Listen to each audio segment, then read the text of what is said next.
Start the roll. And I am here at Laurie D. Donato. Dan, are you here? I am here. Thank you. Gillian? I am here, Gillian Bedine. Okay. So we are calling the meeting to order at 7 p.m. And are there any announcements? Sounds like none. And we have this time for public comment. And I don't know if we'll have any, but just a warning, we have somebody scheduled at 7:15, so it would be a shorter public comment period than we might normally do. And anyone for public comment? All right. Any select board updates or comments?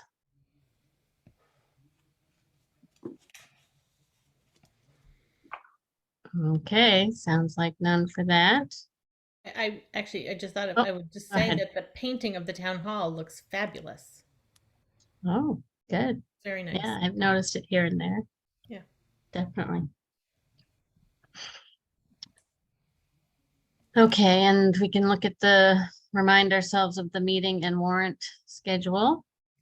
We do have a special meeting tomorrow. Did you want to say something, Glenn? No, just, don't forget tomorrow, 3:30 p.m. at the offices, and we have the Zoom link for public participation with the OWL. So we'll have our first foray into hybrid meetings for the select board. Great. All right. And then the warrant is next week. And then it will alternate meeting warrant for a little bit. Okay, so we have time before 7:15, so let's jump into updates from our coordinators. Phil, you're up first if you got anything to report. Well, I don't know if it's been down Mormon Hollow, but the culvert's in place now. Been working on the embankments and making great progress. I haven't been down in about 10 days, but I'm getting reports from folks. I haven't got a date yet, but they anticipated that they'd get that road back up there by the end of October. Not completely finished necessarily, but making sure that the farm is accessible. Great. So that's good. That's excellent. And I've been focusing on all the different funds. I know you've got someone coming on tonight, and I wanted to be prepared for that conversation, but it's interesting that a lot of the funds, they don't say ARPA and they don't say the SLFRF on them. But for instance, the storm damage money is ARPA money.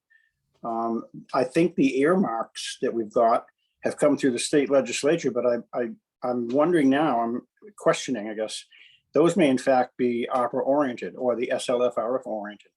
So it'd be great to have someone that's really familiar and versatile, or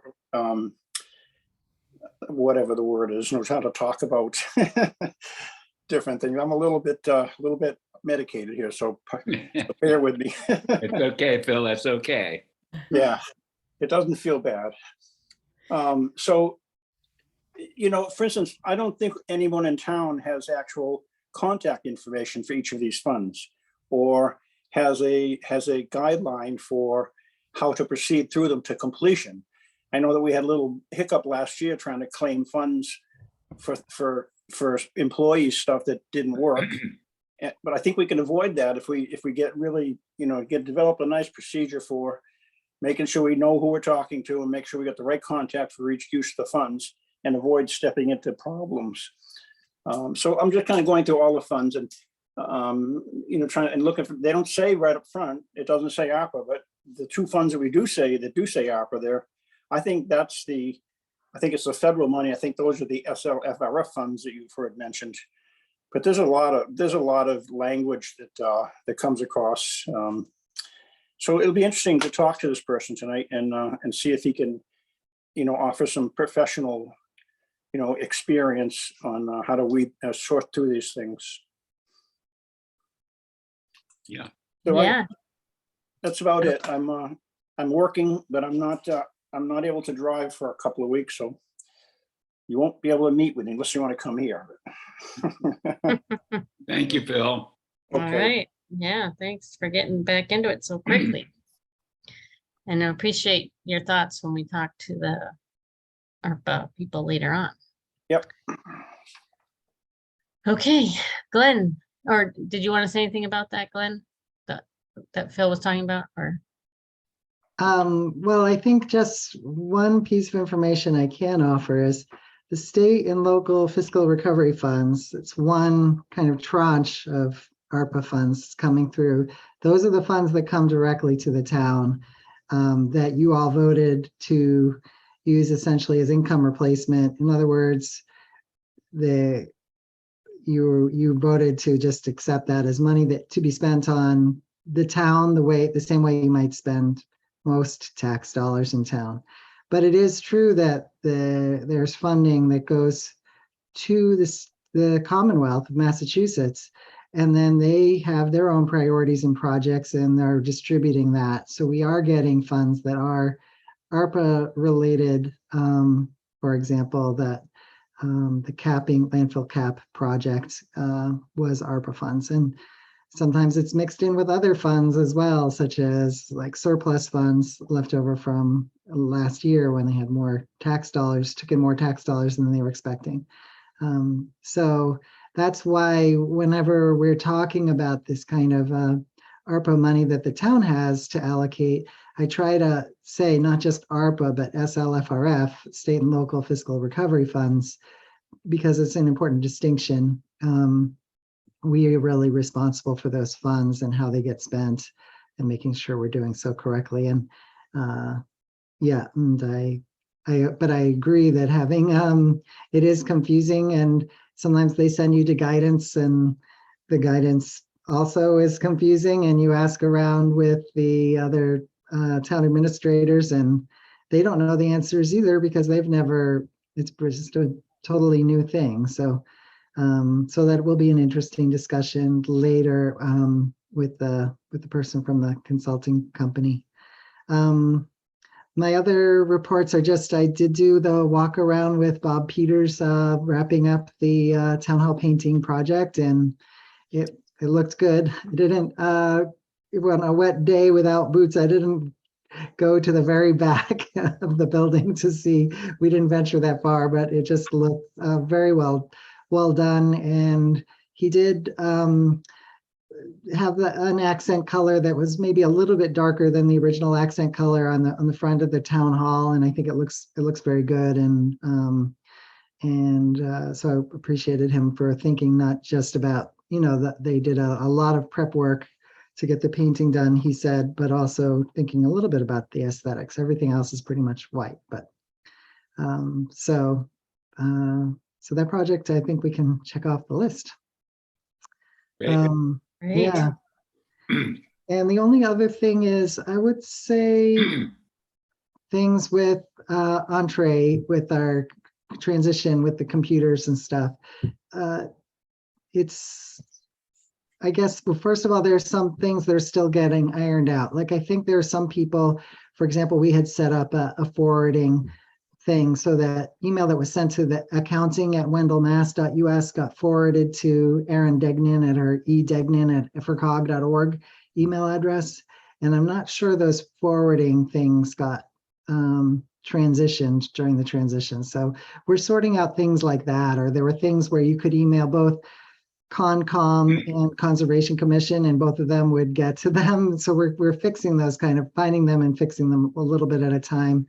And I think we're learning also that it helps to get the response that we need from Entree in a timely way to go through their formal ticketing system, which involves either making a phone call or emailing them essentially. So I'll try to get the word out further to people in the town that that's really the best way to get things. And I would say the responsiveness has not been 100% where we would want it. So I'll talk to Gillian. We may need to have a conversation with Pat at some point about, especially at the beginning, I'm sure that we're requiring more than we will eventually, but it'd be good to get their responsiveness up a little bit higher. And that's all I have for now. Monday is a holiday. It's Columbus Day or Indigenous Peoples Day, so the office will be closed. Okay. Thanks, Glenn. Sure. And so if I know there's an issue with the MLP address also, email address. So I should send an email to Entree for that, for ticketing thing. Robert might have already been in contact, but is there, like, for little things, does it make sense to combine or with like No, all the email issues? Or I should I mean, just, if I think people should email them when they have the need, and the more effort we put into trying to consolidate and coordinate is time lost, and they can fix small things. And if we notice trends, because I think now hopefully the tickets Gillian was getting a copy of all the tickets that were going in, and now those are coming to me. So I can start to see if there's a trend, like all the forwarding email addresses are messed up, and so that needs to be fixed. And then I can put in a ticket for the broader item rather than one at a time. But it's okay for people just to immediately ask for the help they need. okay, and is that email address somewhere easy to That's what I find? was just gonna say is, Glenn, I feel like we need to share Yeah, we maybe should. with that original email that I sent out, I could send out again that if people are continuing to have issues, that this is the contact information to let Entree know. And one thing they are working on for me is a single email address that I can write to broadcast to everybody in the system. So that will make it easier to push information like that out in the future. Mm, The other thing that's a little complicating is that we started off with a pretty small group, so it's not all of us yet. But I think this will help us realize where some of the issues are. And it was also unclear sometimes about exactly which email address was actually being used. So we kind of did our best, but we're still ironing some of that out in terms of like Concom or Conservation Commission, like which one was actually being used to forward information. But Right. And is it Concom with 1M or 2 and all that? So yeah. right. okay, But we're getting there. We're getting there. well, thanks for I'll- dealing Lori, with all of I'll it. send you that information. Okay. That's great. I think it'll be a good thing once we get it all ironed out. All right, I think we might have enough time to do our consent agenda. So, this includes approval of minutes from September 21st, approval of the FY21 audit engagement letter, approval of the town hall rental for a craft fair on December 6th and 7th, and approval of the IT grant application. So do I ask if somebody wants to take anything out first, or do we do a motion first? Sorry, someday I'll remember this. No, that's fine. I think we can ask first if anyone wants to take anything out. And I will say that I would put in the craft fair rental because there's possibility I would have received the application by tonight, but I don't have it. So it's up to you all if you want to kind of pre-approve, assuming everything in the application looks okay, or if you want to wait for the actual application. I think I'm okay going ahead. And that's like a Tuesday and a Wednesday, is that? I thought they used to do it on the weekends, but maybe I'm wrong. Probably double check that if maybe that it may be in the impact of not having the actual application is maybe I got it wrong in this and don't have a place to check, but Yeah, that is a Tuesday and a Wednesday. it doesn't sound right, does it? No. So I think that was a phone call, so I don't think I have notes on that right handy. So All right, so maybe we should take that out. What do you think? Yeah. Yeah, There's take still that time. out and work on the rest of it. Can we put in the Halloween one in there?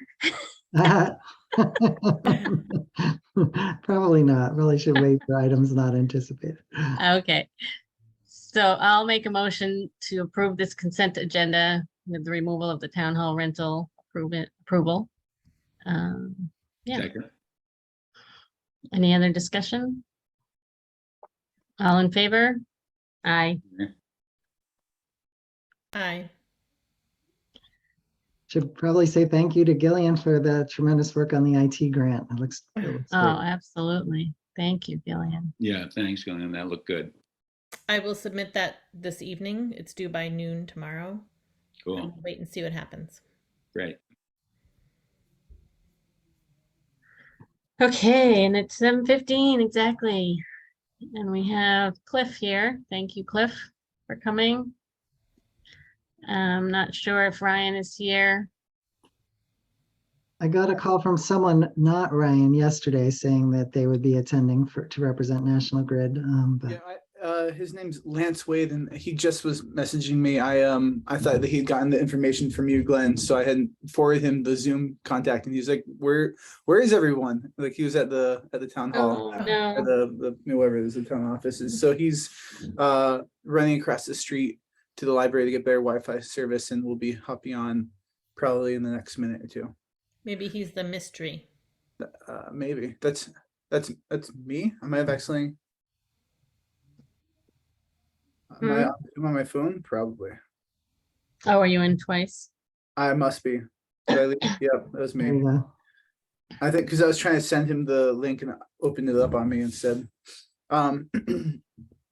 So I guess we can either wait a minute, or if you want to ask me any questions that are pertinent to not his presence, that's fine. Well, I guess we can just check on clarifying exactly what we want to be determining here.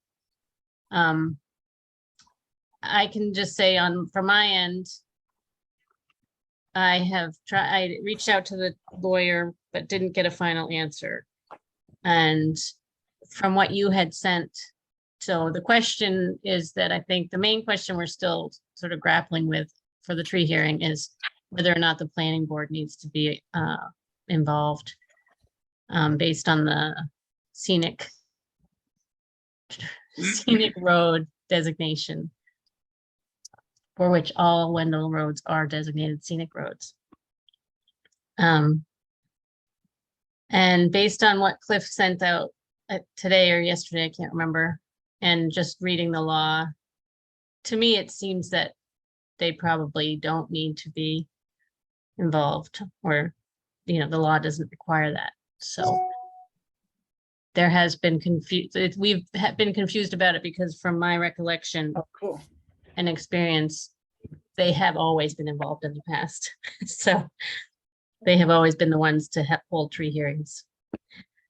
But I think we can make sure we're doing it, according to the law. And if we can always change it by making a new bylaw if we want in the future. But that's, again, we didn't hear from the lawyer, so I'd hear what other people think, or Cliff can say more about what he's looking for here. Yeah, I guess personally, I feel like it's probably more streamlined and simple to have it the way it is, kind of the way it's written into laws, and it would be my prerogative to have it be a hearing when it feels like that's what needs to happen. That was my choice to have this hearing. It wasn't the National Grid. I think, I could give them carte blanche to do what they wanted, for me to say yes to one thing or no to another. But there's so many trees, and I know the town well enough that that decision for that many trees was beyond my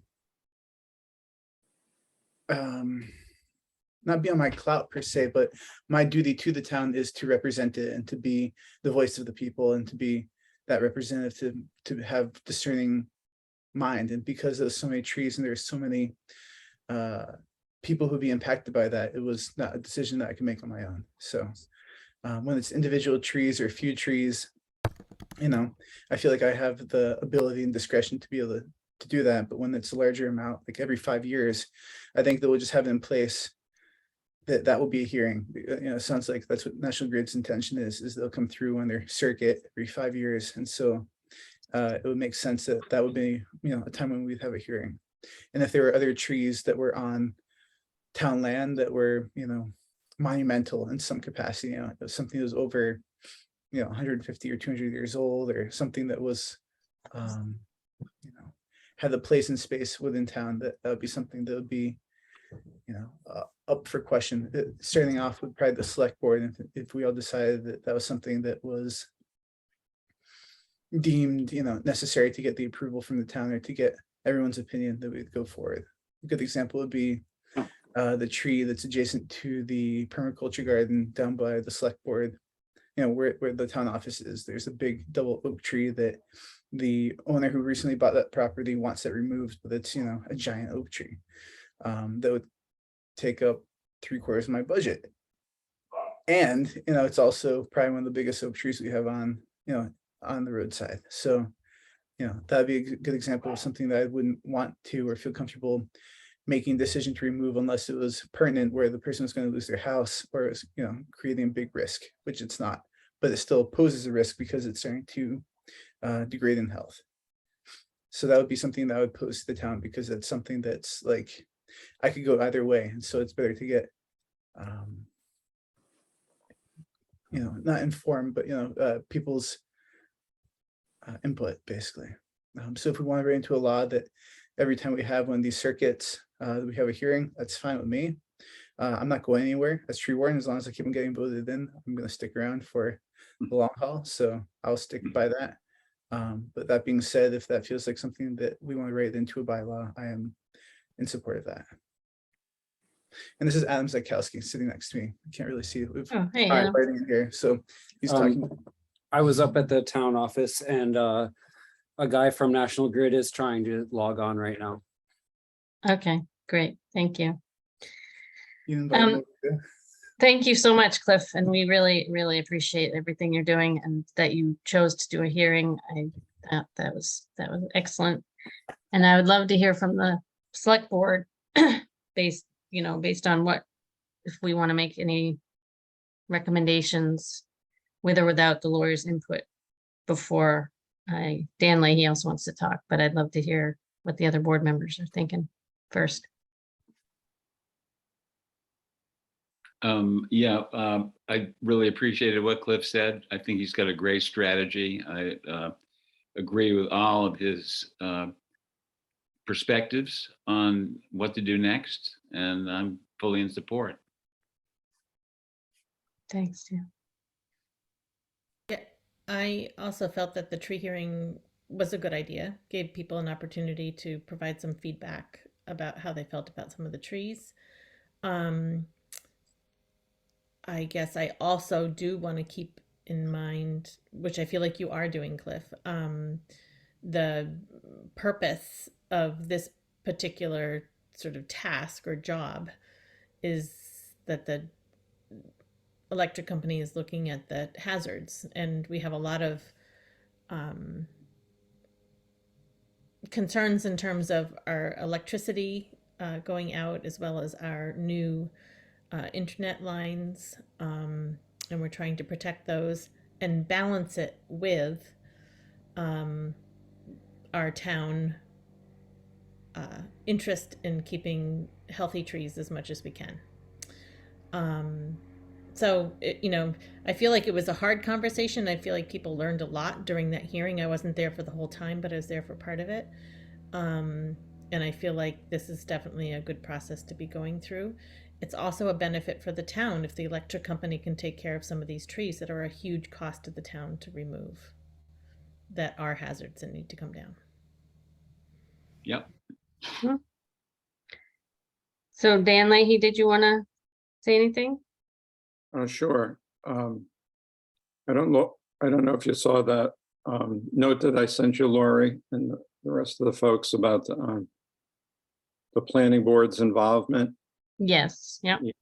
So, yeah, I think the planning board does get involved, but I think it's only when it has to do with road repair, maintenance, reconstruction, or paving work.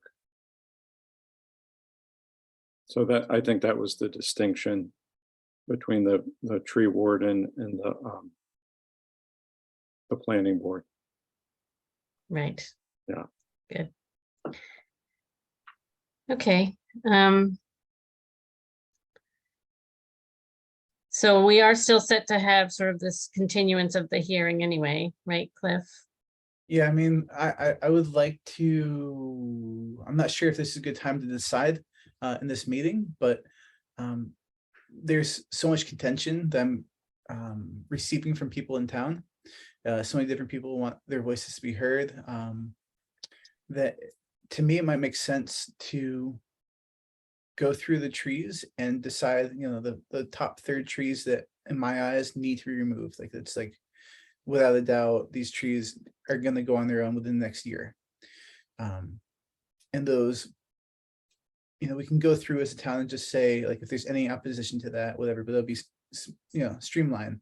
Then there's that third that is in question, say, and then another third or maybe a quarter that are just, hands off, but to have separate meetings almost, because I don't think that we can achieve what we want to achieve in one hearing, which is unfortunate in some ways, but also I want to make sure it's done in a good way. Logistically, having three more hearings feels like a lot. But if that's what is needed, I'm open to that.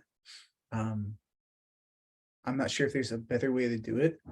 I have the intention, I'm trying to set up a meeting between Prudence, who, it has a lot of experience in forestry and has a lot to say, to walk with Ryan and I to, walk the lines and look at the trees and the ones that she is contesting, to hear, have them talk to each other about it, and hopefully peacefully.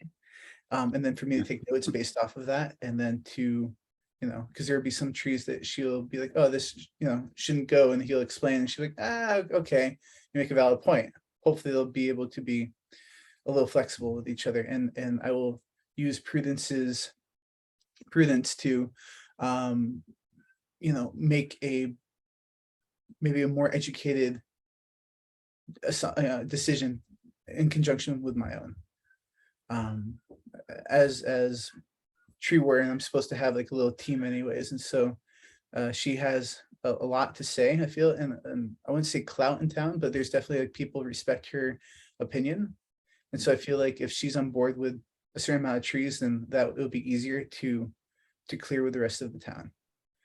I'm not Yeah. sure. We might be able to boil it down to 2 meetings where we have one, like, I'm not sure what the best way is to manage or to consolidate these meetings to make it as conducive as possible to making a decision that everyone can get on board with. I'm sure there's gonna be some trees where there's contention. I'm gonna be probably err on the side of caution to appease the town and keep those trees.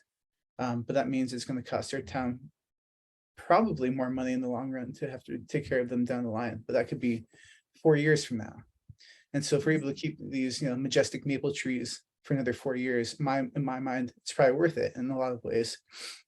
Whether the town and their, the budget agrees with that, that's, a whole other discussion that I feel like that's kind of where we're at, that this meeting could be conducive to having right now. I know that we have a limited amount of time before the next person has to go on. And Lance is even here to talk, which is unfortunate because he drove all the way from, I'm not sure where, to be part of this meeting. I feel guilty. I'm not sure if sorry, I can't load that. Not enough connection. Where is there a better place with Wi-Fi for him? The senior center is sometimes better than the library, although. But I think that sounds good, Cliff. The only thing I would think that National Grid will want to keep in mind, and that I did get a note from Marianne Sundell, which you did as well, in terms of just keeping time constraints in mind, such that, so we can make decisions so National Grid can get the work done before, I assume they want to get it done before winter, maybe not. Probably, I think it's more about before the big storms come. Right. Kind of, and things will be easier to move and work to be done when it's not so cold. So absolutely, but yeah. And I think we can take care of some of those more hazardous at-risk trees now. We could. Oh, that would be good. Yeah. That's what I'm saying. If we did a meeting on the 25th, we could at least come up with a list of, 30 or 40 trees that were like, yes, these can be removed, and then they can take care of those more hazardous trees that need to be removed right now. And then the ones that are a few years out, that's where that go. We take care of that moving forward, I guess. Yeah, that sounds great. If that's, I'm not sure if that's good for National Grid. possibility, but I think that, their biggest concern is their lines, I think. And so if we can I know it's not, it's a pain in the butt for them because they have to come out with their whole team or two from, could be on the other side of the state and take care of those trees. So they can get more work done if they're not having to transport their whole unit, an hour or two. I think that's kind of their biggest concern with, wasting money and resources and our allocated time that they can resource to us. Mhm. Gillian? I was talking to somebody and sort of who had another perspective about it, that for us also to be taking consideration of our local DPW and first responders in terms of when they're having to respond to trees and wires down, that's another cost that we might not be actually sort of factoring into the equation, that I do think we need to think about, that we're, during the storms, that we're pulling those people out, and it's another cost to the town as well. Just Yeah. just a The thought. issue with a and a lot of the big perspective. storms, Gillian, your husband had mentioned these things, and I appreciated his input. What I've noticed is that a lot of, in a big storm, it could be a tree from 30 feet from the roadside that falls, and so it's really hard to ensure the roads are staying clear in a big storm. Like, this is more what I feel like National Grid is able to do, are the ones that are most impinging upon their lines and at greatest risk of taking out the lines. But that's not going to say that, like I said, a big pine tree isn't going to get ripped out of the ground from 30 or 40 feet back. So there's no guarantees of that. And of course, that's one of my responsibilities, is to make sure that emergency vehicles can get through in an emergency. And we have so many trees, and the declining quality, or the life expectancy of these trees is definitely dwindling. So I feel like the town has to make some decisions moving forward in years to come in terms of how we're budgeting, taking care of the roadsides, because things aren't looking like they're improving as time progresses. So, I think that we're being offered something generous in a lot of ways by National Grid. I mean, it's weird to say that it's generous, because it's, utilitarian of them. They're trying to protect their lines, preserve resources, keep us, running. And at the same time, it's advantageous of us to take advantage of that, because we don't have a budget to take care of those trees. And at the same time, we want to protect our trees for as long as we can, or keep them here. So it's this very interesting balance that we have to find. And I'm not sure if I can find that alone. That's why we're having this hearing. Excellent. Dan? Yeah, I just want to say I support Cliff 100%. I think his approach is perfect. I wouldn't worry, Cliff, about having too many hearings. Too few is a problem, but I wouldn't worry about having too many, because addressing this in groups sounds like a very sensible thing to do. And yeah, thanks for doing it.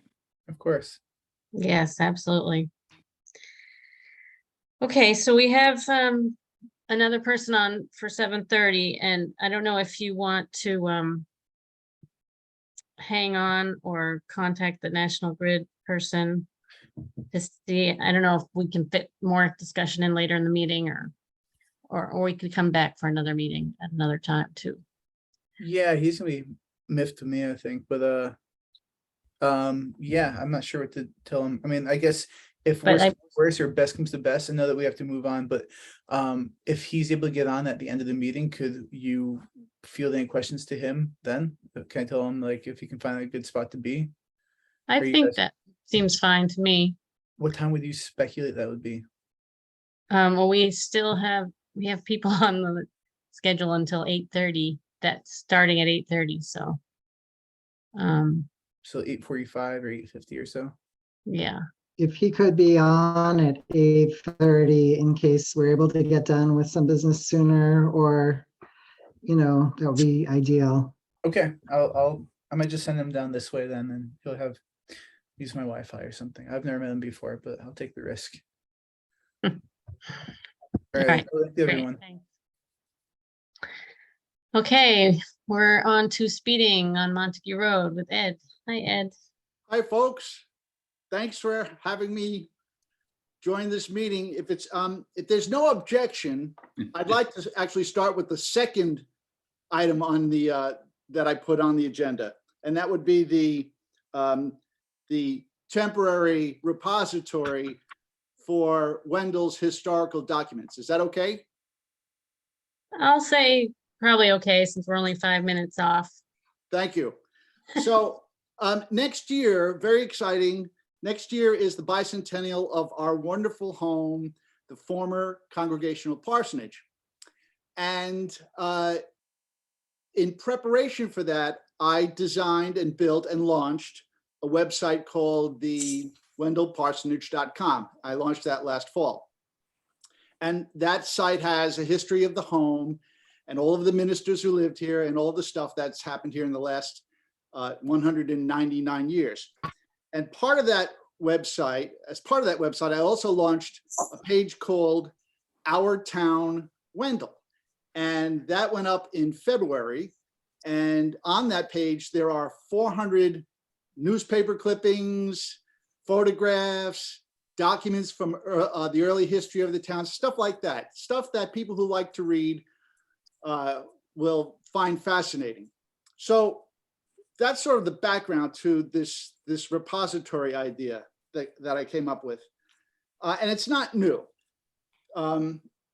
There has, I think, for a long time, there's been a need for a place to house the various documents, artifacts, items that are part of our town's history.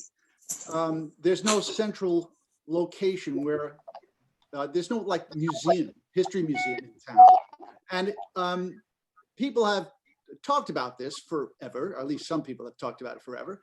Of course, there was the Wendell Historical Society back in the 80s that Pat Giudice was part of, and that disbanded, or that stopped meeting back in the mid 80s.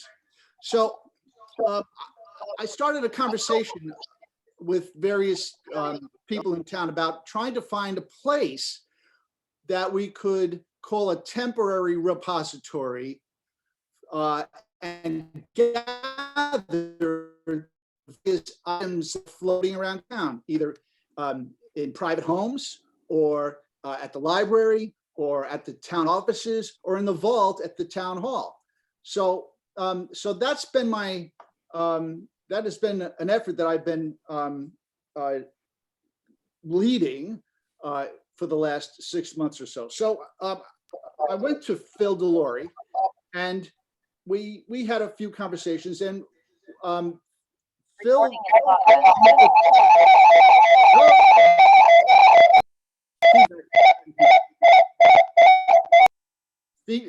Phil came up with the idea of possibly taking the second floor at the town garage, which is a large space and underutilized, and which is used for training purposes by the fire department. And he said we could possibly partition off the back part of that room and make it a safe storage area to function as a temporary repository for the history of the town until a more permanent and suitable history museum could be established. So so that was great. So Hal Flynn drew up some plans with two possibilities of building walls on that second floor, and everybody I spoke to that would be involved, that would be impacted by this idea, were on board. So my purpose tonight is to fill you in, to give you a copy. Here you go, a copy of the plans that Phil, that Hal drew up, and to hopefully get your support on this very, I think, very worthwhile endeavor. Sounds pretty Okay. exciting. Okay, that was easy. If you talk to everyone at the highway garage and they're in agreement, it seems reasonable to me. And I assume the library does not have the space because they're pretty crowded, Yeah, which I might have- be another. I'm still on here, and I guess I'd like to weigh in just a sec. Hi, Ed. Hi, Phil. How you This is feeling? Oh, perfect. And I'm doing well, thank you. It's very generous of you, Ed, to say that this was my idea. I mean, I didn't realize I was in the planning stage of this event, but I am in support of the idea of finding an adequate place to make a depository. We've been talking temporary, and I've said right from the first that this is a select board decision. It's a town building kind of thing, but we're not opposed to it. There's a big room up there. There's a second egress out of there that leads out to a stairway, so you can get out in the event of a whatever kind of event like you need to have for an assembly room. But that's not an assembly room. And over the years, I've only seen, fire department use it occasionally. We use it occasionally. With COVID, we've been meeting outside with the garage doors open. So we haven't really been using it much, but it is a nice dry space. And I think I don't have the plans. Well, actually I do. I've got the plans right in front of me on my desk. But we could section off a room so you could show a passage by that room and get to the second exit.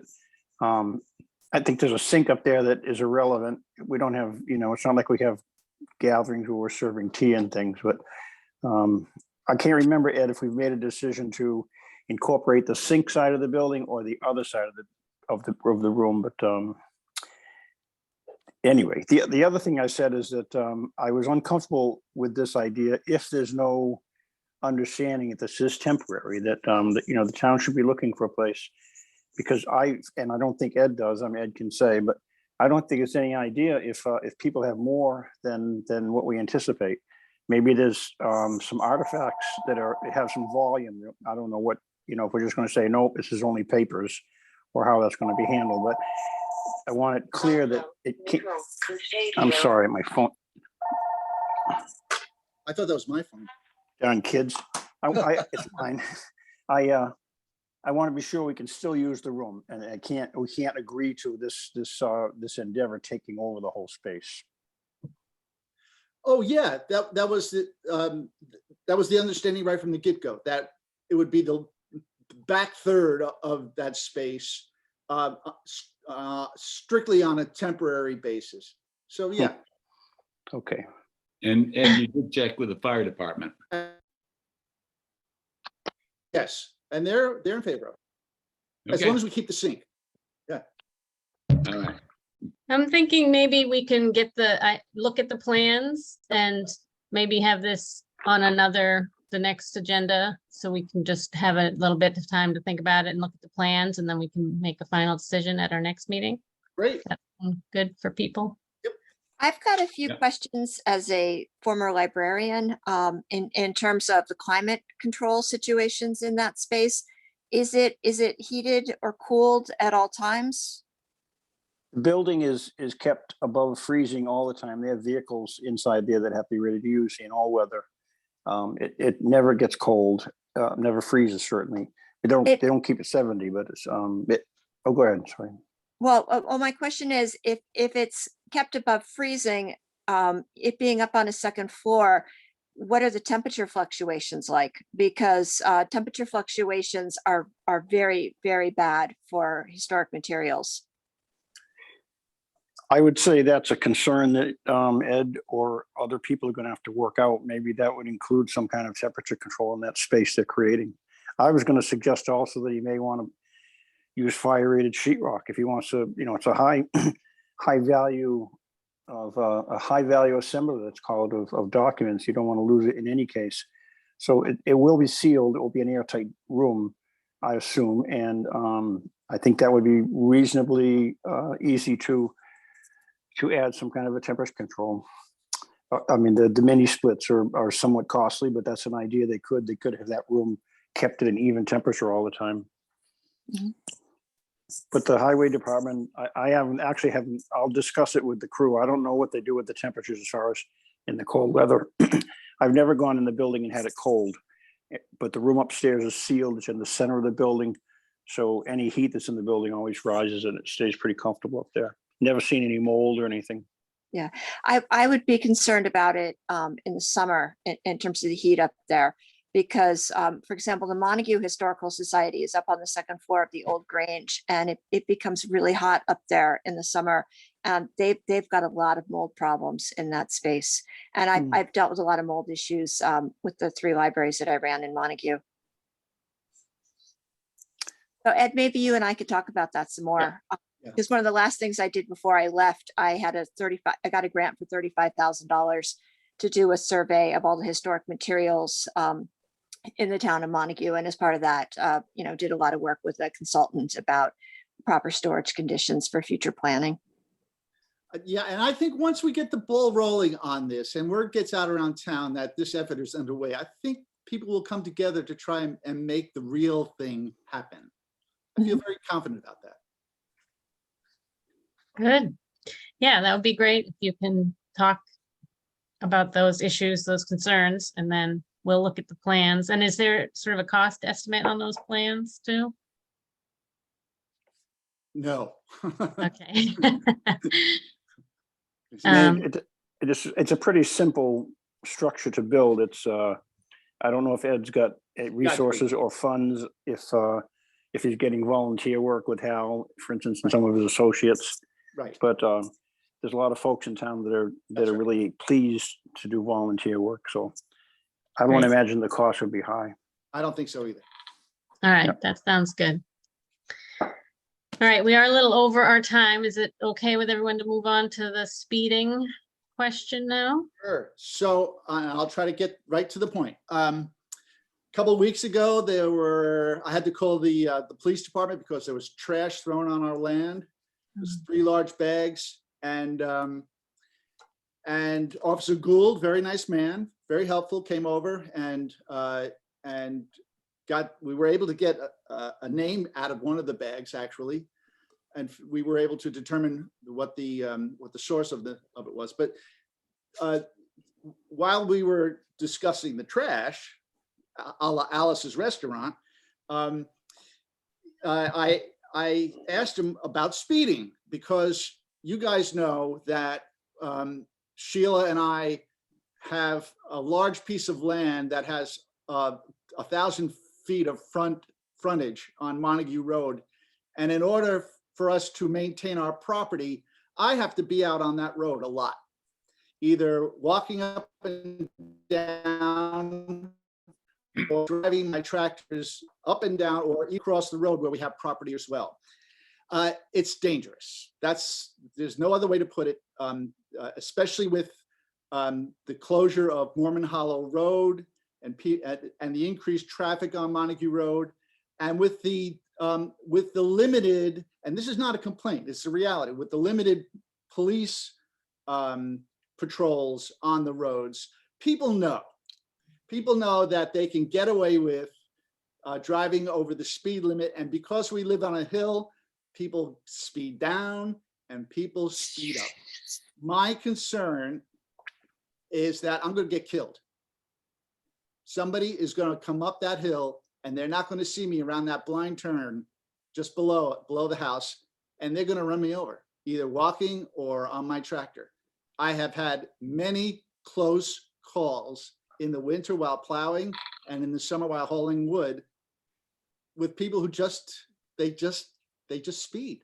They just speed and speed and speed. And Officer Gould pointed out that speeding is the #1 complaint that they get at the police department. So I get it. I understand that what the arrangement is with Leverett.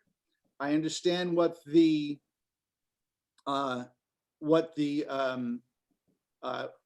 cost factor is in all of that. And what I mentioned to Officer Gould was, well, what about electronic monitoring of speed?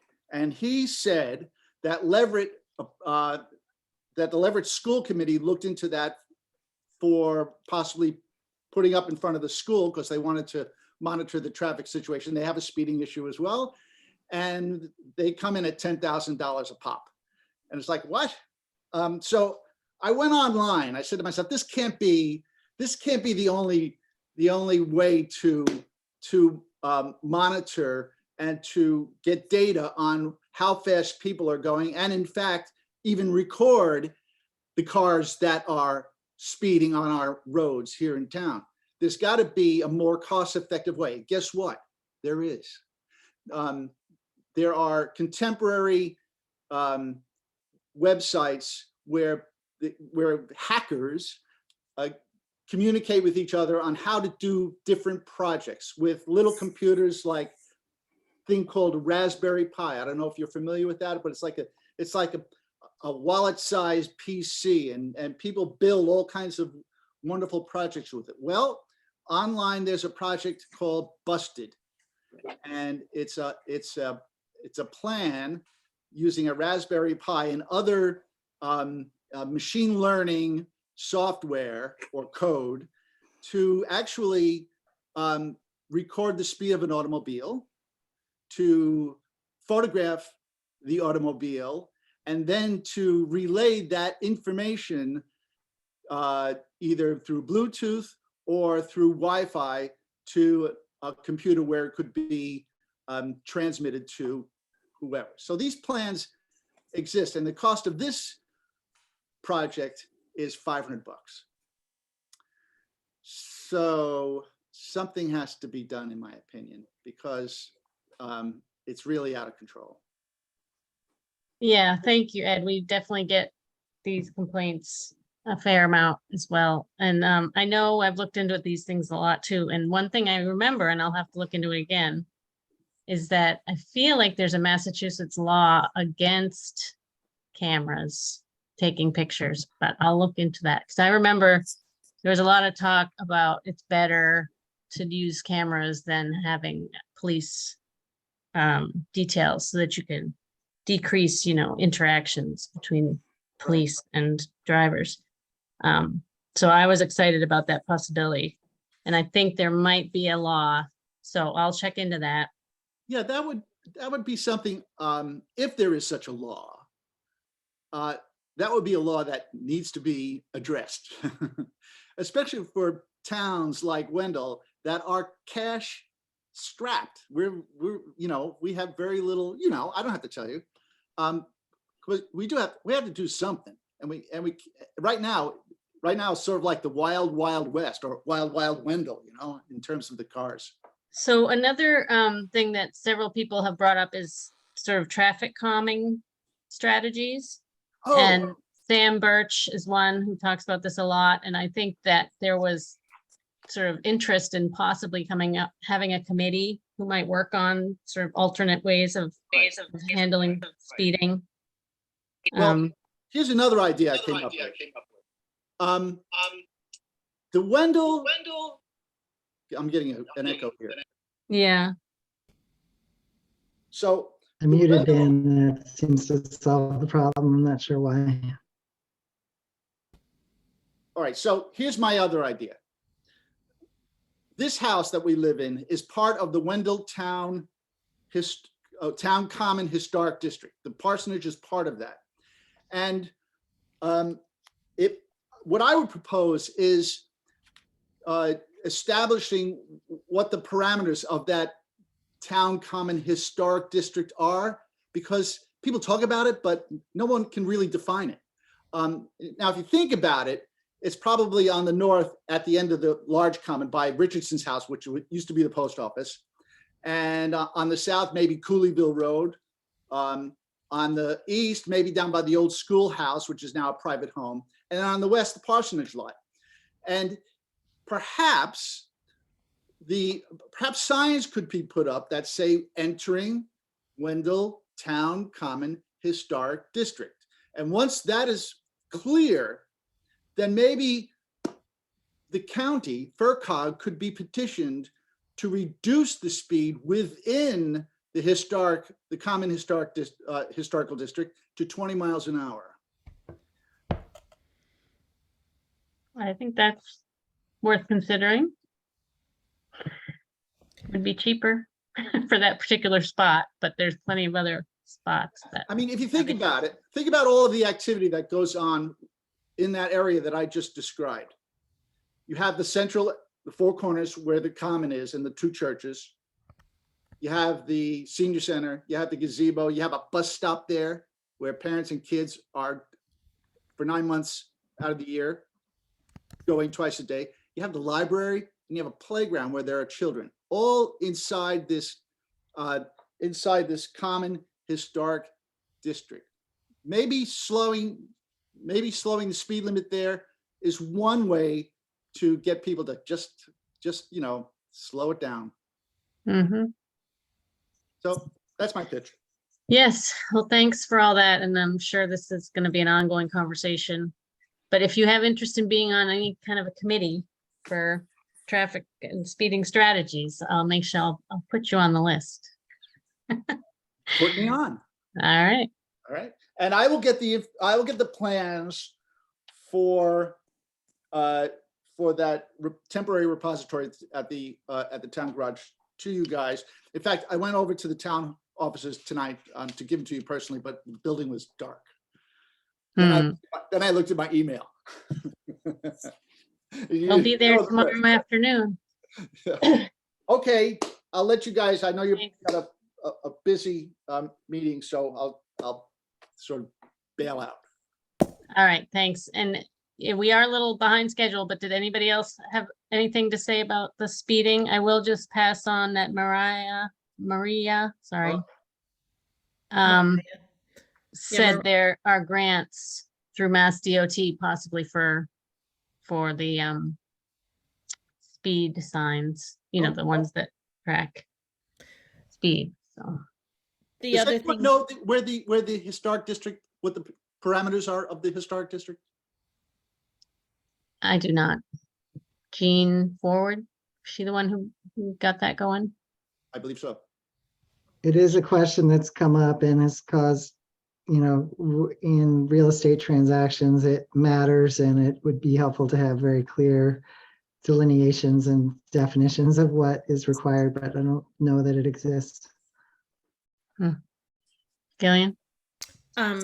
just as a reminder that we do have in the budget, I believe it's $12,000. If the select board requests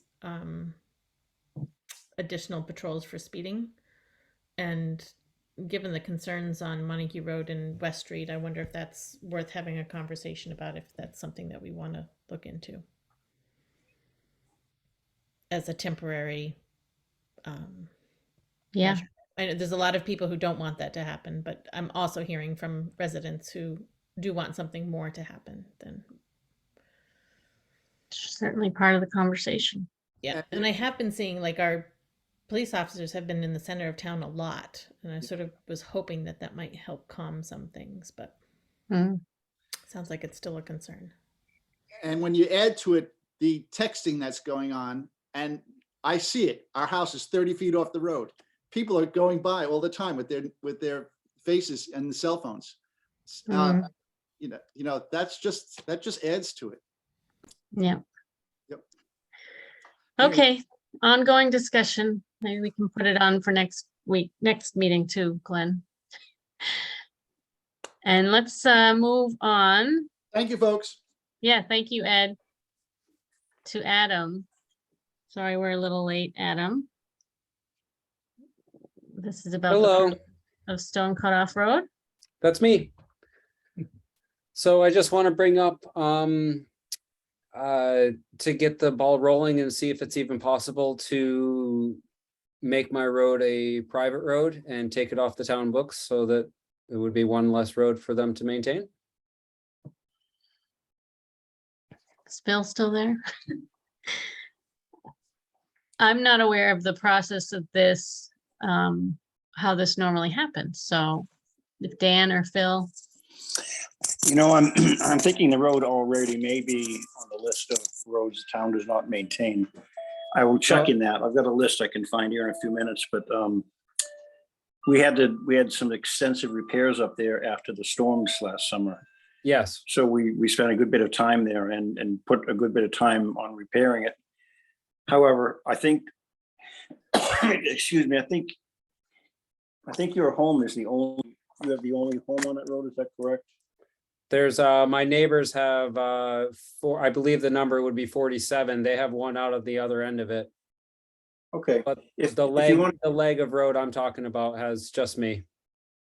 So I'm curious, what do you think how will you benefit from the town not maintaining the road?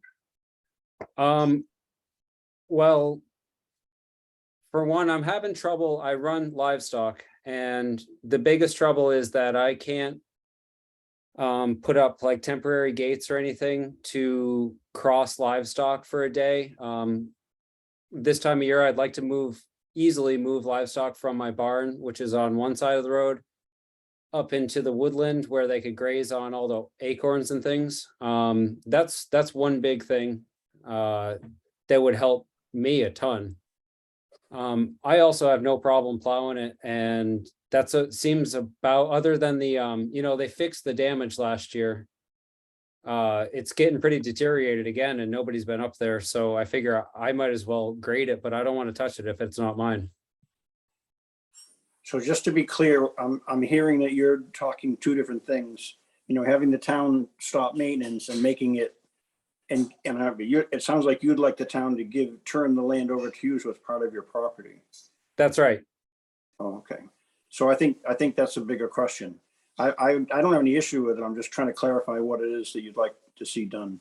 Yeah, I would like, that's a good wording, that I'd like to turn the road into my property. So we've gone through this before. If a road is discontinued, or I think that's the word, or the town stops maintaining it, then if you owned both sides of the road, then you have control over the road. So I think that's not, well, at least I don't think that's correct, Lori. I think no, no, maybe you are right. If you discontinue a road, the abutting property owners, that's discontinuing the road. So that's different than discontinuing maintenance. right, okay, yeah. That's the distinction. Something of Gate Lane as an example.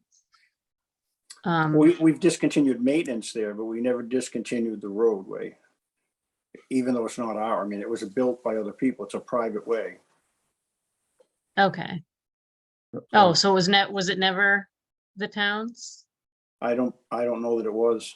It's a very interesting, when you really get into it, that the development roads in Wendell, we only have about 6 roads that are actually surveyed and adopted as actual real public ways. I mean, they're accepted at the state level.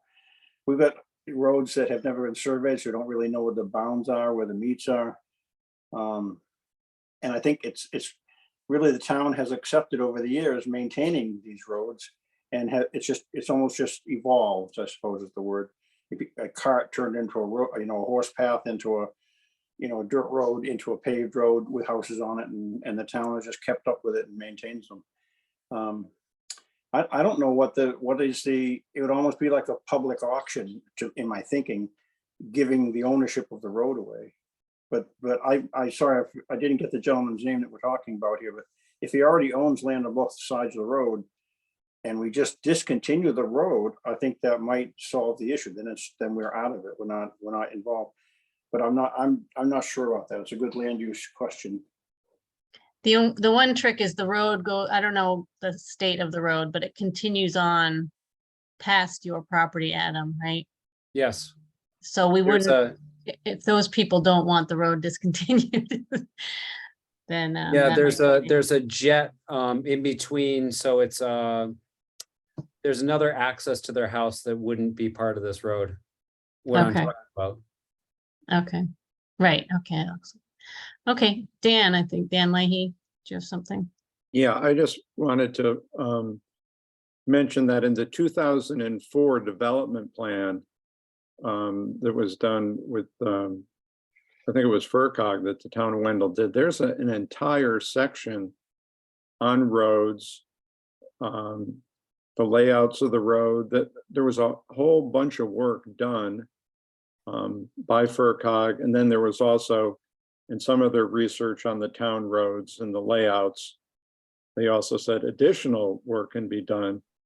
But one of the things that I've been most concerned about is, where are the developable areas in town and where's the public frontage?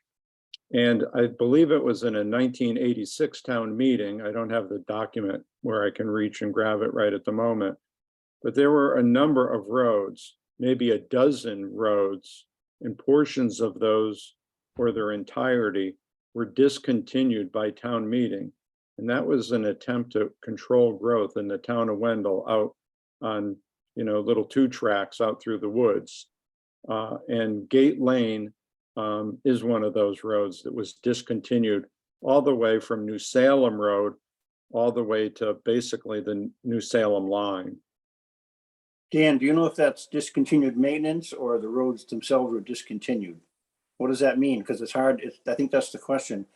What does it mean? What's the distinction if you discontinue a road and there's houses on it? So Phil, I could, we probably should have that conversation at another time, and I'd be happy to do it with you. I've got several other handbooks that have been produced by the state on all the ins and outs of roads and discontinuances. And you almost need to be a road scholar in law to understand all of it. Yeah. Honest to God.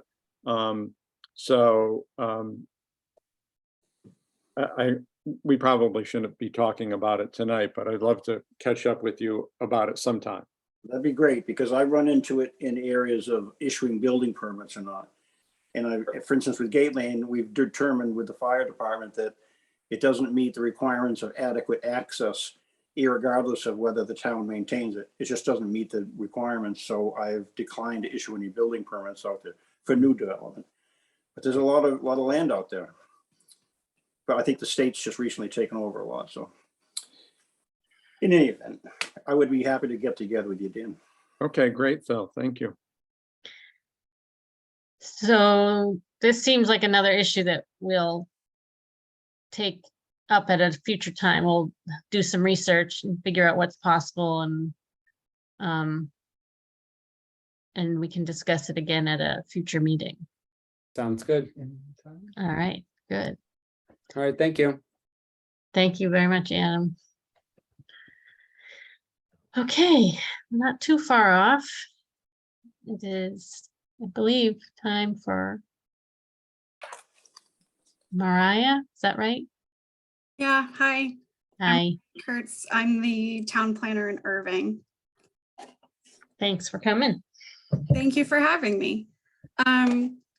I sent over a few documents. Did you all receive those? There was like a memo and some maps.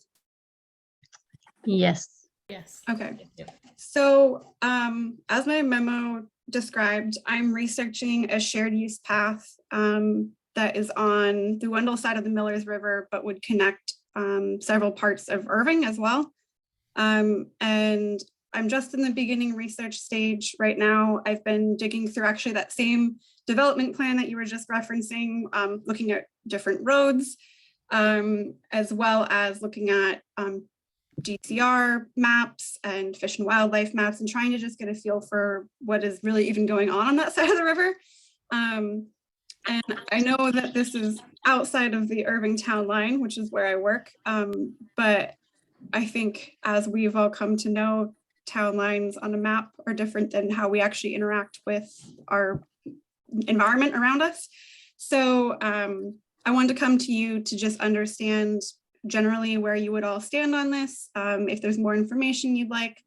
And the overall ask that I have that I'd like to figure out by the end of tonight is if you're comfortable with me moving forward with what's called a major trail proposal, which we would give to DCR to ask them to officially comment on whether they would be interested in this trail or what they know about it.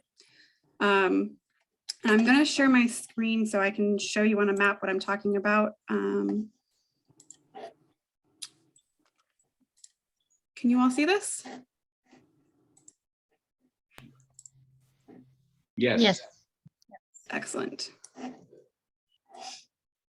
So the proposed trail that I'm talking about is actually already a trail. It was an old cart path. Part of it is a driveway. And there's a lot of kind of walking trails through the northern end of Wendell State Forest. So I am talking about from the Farley section of Wendell, unclear where it would actually terminate, but basically at the Posk Place Stone Place Road area, heading east along the north end of the Wendell State Forest up towards the Millers River, east to what was formerly called Blue Heron Road. And then there's the bridge to Riverfront Park in Irving. And then on another map, it shows going potentially all the way east to Wendell Depot, where there's Sears Road, which is an access trail or an access road that National Grid maintains. And my thought for this is that it would be a shared use path, which would be a gravel base. It would be open to pedestrians, cyclists. In the wintertime, it would not be cleared, so it would be available for snowshoeing or skiing. The terrain is somewhat hilly. It's not particularly steep, but it elevates and then drops down again. And so it would be a smooth path, but not necessarily like a flat path, like a rail trail or something would be. And so this has a few benefits. One of them being that right now in that area, you can't go from Farley to Irving Center without being on Route 2. And it's incredibly dangerous if you're on a bicycle or you're a pedestrian or you're on a wheelchair or anything other than being in your personal vehicle. We do have the FRTA stops in Irving Center and on Irving side, but we don't have one in Farley. And while we're looking at places that we can expand bus access, quite frankly, most people are not going to take the bus. They're going to need to have a personal vehicle. And as Irving Center is changing, we have a nice new store. We have Fliss Market. A lot of people want to run down there. They want to get groceries, or if a kid wants to go get candy, there's no way for anyone to get from Farley to anywhere else. So it'd be really nice to have that as a mode of transportation. There's also the recreation factor. We've been doing a lot of outreach for our Recreation Commission. Last year, we updated our strategic plan. And we heard from a lot of people that they really want their kids to have places to learn how to ride a bike. People want easy trails that are in the woods, but are not true mountain biking trails, places where they can go out on a bike and enjoy the day, but they're not having to work very strenuously. If their balance isn't awesome and they're not going to go ripping down hills, they want a place where they can go. So I think this would serve a lot of purposes. Right now, there are people who take their dogs for walks along the section from where the Riverfront Park Bridge is. Right here, they go up along what's here, it's called Old Farley Road. It was actually Blue Heron Road before it was discontinued. There's sections of this whole section that were discontinued. And I have references to those in the memo of which particular sections were discontinued in 1986 at town meeting. But this darker red section goes to a driveway of a private residence, and it is maintained. It's a gravel base. Beyond that is really a cart path. I've hiked it, and it's a really beautiful spot that could be cleared. It already has the base of a trail, and so it would be a matter of figuring out where it would terminate on this end. There's a lot of private residences over here, and so you'd have to figure out where it would be an appropriate place to have that terminate. And then going the opposite direction, you don't deal as much with private residences since most of it is Wendell State Forest, and there's National Grid easement. But there would be one private residence which sticks out right to the east of the Riverfront Park Bridge. But beyond that, you would be on mostly public land. DCR does have on their current Wendell State Forest map, they have a section on here from Poss Place Road, basically to, I think, Riverfront Park. They have on their trail map already, even though there isn't public access from Poss Place Road. There is National Grid easement access. They have an access gate there that I believe goes over private property. These red lines were all from Mass Mapper, GIS, and I called a few people at DCR to talk to them about it. Their land use specialist said that even though it's on the map, doesn't mean that it currently is considered owned by DCR, but they already have trails up here. And so I was mostly concerned about why it said that there was a trail here going over private property, but she said that that was likely not an easement because I couldn't find one in the deeds. I also spoke with Paul Jahinga at DCR's office in Northampton, and he said that the major trail proposal that I mentioned earlier is the next step if folks are supportive. And I already drafted that, which I'm absolutely amenable to any changes. But basically, it's a document where you describe a project and they are then able to actually officially comment on it. And so that's what I am asking, if you're interested in proposing, whether that is with the language I already have here tonight or with amendments. And with that, I will turn that back over because that was a lot of words and I'm sure that people have questions. Thank you. It's an excellent idea. I love the idea. I'll second that. I would also affirm, it would be really wonderful to be able to connect that riverfront park to Wendell access as well. And, you know, there's a lot of families that I know that use that park, and, you know, we've wondered sort of, I've been with some families, wondered like, can you walk up here? Can you walk, you know, that way, you know, not knowing. Yes, and I did, there's all these trails that do connect through Wendell State Forest that are, some are better maintained than others. A lot of them are kind of just footpaths. And so there would potentially be ways that you could connect farther into town in the future too, maybe not with a gravel bike path, but with, you know, footpaths. So just a quick, and I don't know if you already touched on this, the privately owned properties. So have you not checked with those people yet? Is that's not until later in the process? Right, so there would absolutely be, if this moves forward, there'd absolutely be engagement with those landowners. There would have to be, and there should be. But what I'm looking at now is basically like the step before that, I guess, of like, is this even a feasible project? And then if it is a feasible project, then reaching out and saying, hey, we have this project that seems like it's possible. You know, are people interested in it? You know, where would it start and stop? What, yeah, all of the details of it. Okay. Because any of the private owners could probably stop the project as well, right? Or some of them who own on both sides, I guess. Right, and it also could be, I mean, I think the best case scenario would be that it would be a through path, but it could also be where we improve part of the path just as a long hiking trail or something. Right, okay. Dan Leahy? Hi, Mariah. This is Dan Leahy, the chair of the Open Space Committee. Thanks for coming tonight. We kind of heard from Allison Gage, our FERCog planner, that this may have been in the works. And it's good to hear more about it. I do have a couple of thoughts and comments I'd like to share with you, especially around the application. Let's see. Under the historical, on number 5.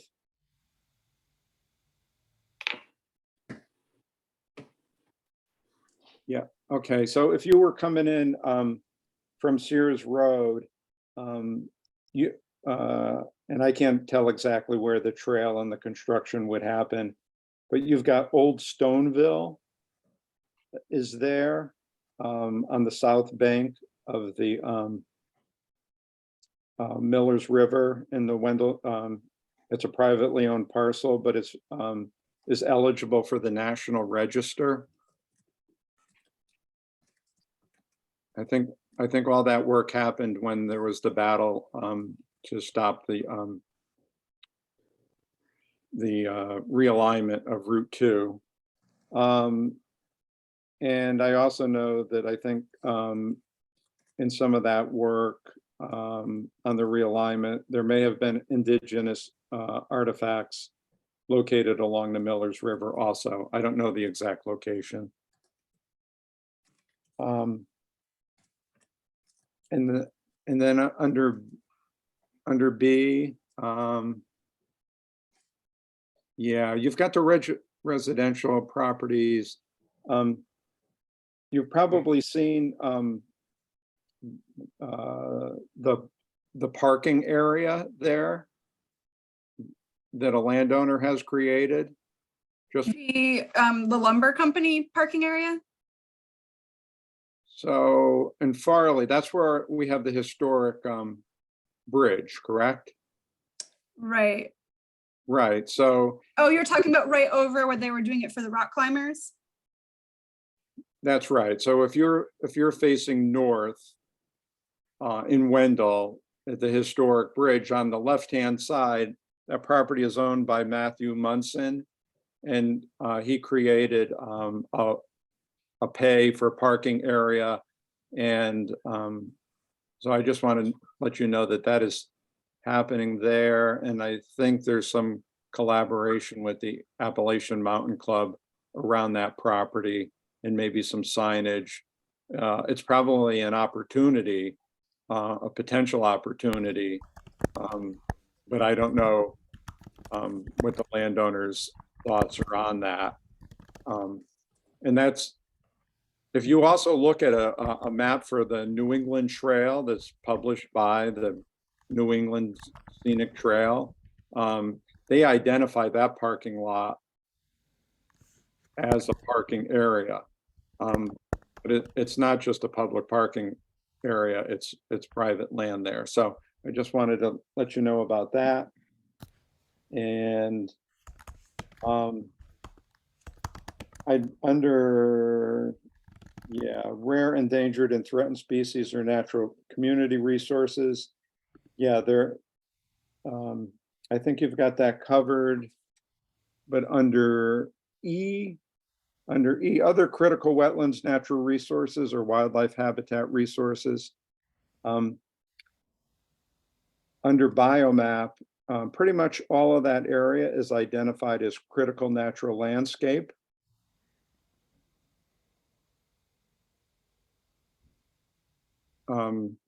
Where the trail would be going.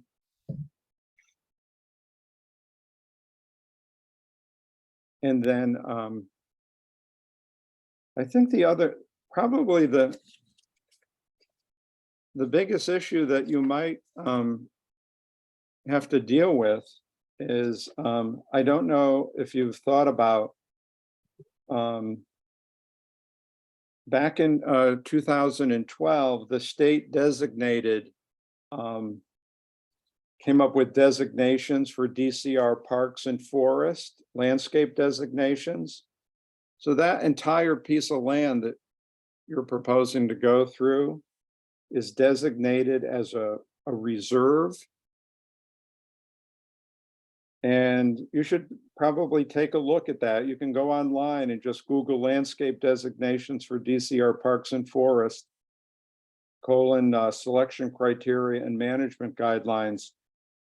But if this is considered an intensive recreational use, they have a matrix on page 10 of kind of what's allowed and what's not allowed in different zones, right? They have reserves, woodlands, and parklands, and all that land in Wendell State Forest there has been identified as reserve. It says there'll be no new zone 3s in established reserves. So you're going to have to check if they're going to consider this an intensive use area.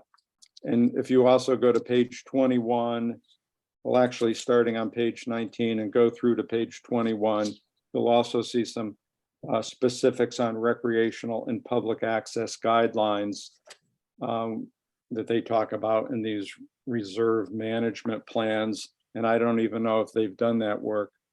And then obviously you'll have wetland crossings.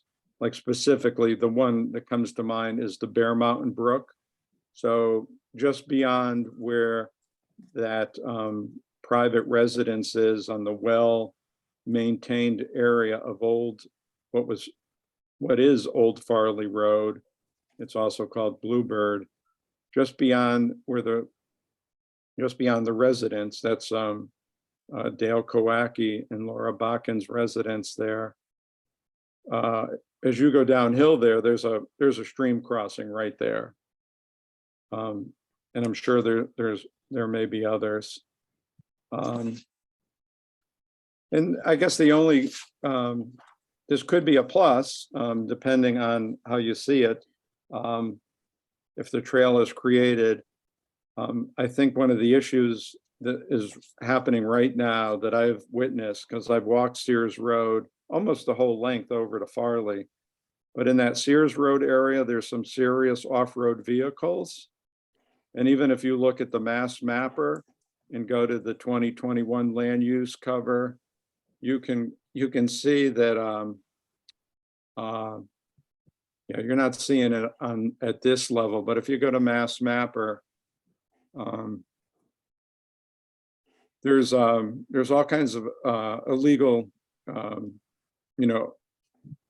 all-terrain vehicle activity and off-road vehicle activity. There's a big burn pit down in there. People bring trash.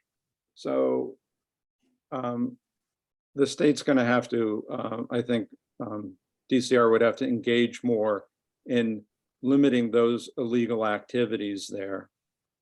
And I think that we look forward to when you think it's a good time to come to, we can talk. I'll share with you my contact information offline, and we can get you on the agenda for the Open Space Committee if you're interested. But I just wanted to get these comments to you, before you go forward with your proposal to do the, I guess, your scoping at this point. I really appreciate all those comments. That's extremely helpful. Thank you. Thanks, Dan. Sure thing. So what did you need from us, Mariah? So my hope was approval to, or encouragement to move forward with submitting the major trail proposal to DCR to start the official conversation with them. And obviously that doesn't, basically the scope for that is to do a feasibility study essentially. So it wouldn't be approving any project to happen. It would just be asking, can we look at this? Okay. Well, I know I'm encouraging it. Me too. I think we've all said that already. I am too. It looks like Dan Leahy might have one more comment. Yeah, I just want to say, Mariah, you've made reference to, the Wendell open space plan and trying for Wendell folks to get to the river. We have a couple of parcels, but there's limited access, and I think more deed research has to happen. But independently, we've thought about this, and I'm really bullish on the Irving Riverfront Park. I think it is an absolutely great place for Wendell residents to meet and actually experience the Millers River. It's probably from the Millers River Waterfront Park. If you cross over the river, go south into Wendell, and then follow that maintained right-of-way, we'll call it, through the Millers River Wildlife Management Area. That mile from the park to the end of that right-of-way, the mile out and the mile back, the 2-mile round trip, that is probably the best access to the Millers River in probably Franklin and Worcester County that you can have without bushwhacking. You can walk on that right away in flip-flops, and it's absolutely spectacular. People in Wendell, though, I don't think of it because they have to go to Irving.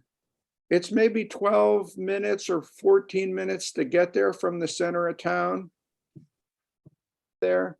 But Yeah. We're gonna, and before we do encourage people to go there, I'd certainly like to talk to you more. And I'm also trying to make contact. I've been for more than a year trying to speak at length with Joseph Rogers, who's the district supervisor at Mass Wildlife. I just want to be sure that, you know, by inviting folks there, that they're, what's not, I guess what I should say is right now, what's not clear when you're at Irving Waterfront Park, if you cross that bridge, go south, and then you take the right and follow the right of way, it's well maintained, the signage is unclear. So I think individuals are unsure whether they should be walking there. Is this someone's private driveway? There is a Miller's River Wildlife Management sign there, but it's unclear. But I think when those issues can get resolved, that is going to be a fabulous spot. So even if you don't make it all the way to out to Farley or out to Sears Road, I think that is a fabulous area. And I think people are using it now. I go there all the time, not all the time, but regularly to just kind of see what's going on there and how people are using it. They're walking their dogs, they're with kids, etc. It's fabulous. And I'd happy to go there with you know, any member of the select board if they haven't been there and take that walk. You can be on the right of way and be 4 feet away from the Miller's River. There is a little bit of topography in a couple of sections, but most of it is flat. People can pull a car in. There's pullouts for either fishermen or people who want to launch a kayak or canoe. And people could really have a fabulous time enjoying the natural beauty of the Miller's River if they only knew it was there. Well, I appreciate the kind words about our park, and I agree completely. I think it's in a really amazing spot to see the Miller's River. It's very unique. And even if this project does not move forward or doesn't move forward for a while, I would love to work with you all on better signage, work with GCR and Fish and Wildlife and the landowners over there. Yeah, to have it be clear where people should and shouldn't be and what we have to offer there. I think it's a really, really great spot. Great. Thank you so much. I think you have our blessing. Thanks, Do Mariah. what you need to do and take your next steps. Thank you very much for your time. I really appreciate it. And I'm happy to report back whatever information I get. Absolutely. Let us know. And thanks for all the work you've done on this. It's amazing. Yeah. Have a good night, everyone. Thank you. Thanks Thank for you coming. too. Thanks, Mariah. Okay, well, we might have to skip one of our things and come back to it. So we can go to our, oh, On the agenda is Constantine, but he had a funeral he needed to attend. So I think Robert is here in his place for that next item. okay. So this is for the grant management services for consulting services. Good evening. How are you? Good. Good. Thank you, Good. Robert, for joining us. So Thanks my for name is coming. Robert Zarnetsky. I'm a director with HCH Enterprises. We're a Rhode Island-based consulting firm. We've been around for, probably 30, 35 years now.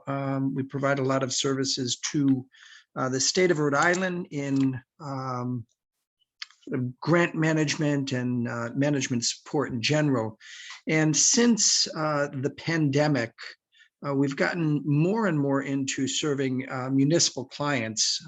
And particularly since ARPA came out, we've been into grant management quite extensively. One of the things that we noticed when we got into the municipal market was that a lot of small communities would really benefit from having access to a team like we've got at HCH that can manage grants, can give guidance, can ensure compliance, and also just go out and monitor what grants are coming available and assist municipalities in writing those grant applications. Now, we're sort of in the golden age of federal grants, or a golden age of federal grants right now. The federal government recognizes that many of the challenges we faced because of the pandemic were caused by the pandemic, but many were also just exacerbated by the pandemic. They were just made worse or made more apparent. Many of the challenges that we've seen during the pandemic were because of neglect in many different areas. So the feds have really put out a whole lot of funding. In fact, I did an analysis of this about a year ago, and it's worth noting, sort of the scale of federal spending. If we look at the monies associated with COVID-19 response during the pandemic, we look at the ARPA funds, we look at the Infrastructure Investment and Jobs Act, and we look at the recent Inflation Reduction Act. The federal government spending, direct spending and assistance to municipalities is extraordinary. They're larger than the effort made by the United States in dealing with World War I, World War II, the Vietnam War, and the Korean War combined. We're really in an extraordinary period of time. By the way, those are inflation adjusted. If you adjust for inflation, what we've spent since the beginning of the pandemic, or what we've put into the economy since the beginning of the pandemic, is more than was put into the wartime economies for World War I, World War II, the Korean conflict, and Vietnam combined. Big money out there. And it's really important for communities to know what's going on in that environment, what's going on as grants are announced, and then to be able to react to those grant notifications and actually write grants. Many of the programs are competitive grants. Much of that money is coming through formula grants. So you don't have to do anything for formula grants. It comes to the state typically and then flows down from the state to the municipalities. But there are lots of opportunities that are being announced pretty regularly now for new competitive grant programs. And we're just out here letting folks know that there is a service available to you. If you're hearing about these grants and you'd like to make an application, we're here to be of assistance. We have produced Robert, I'm sorry. I hope you don't mind me interrupting. Sure.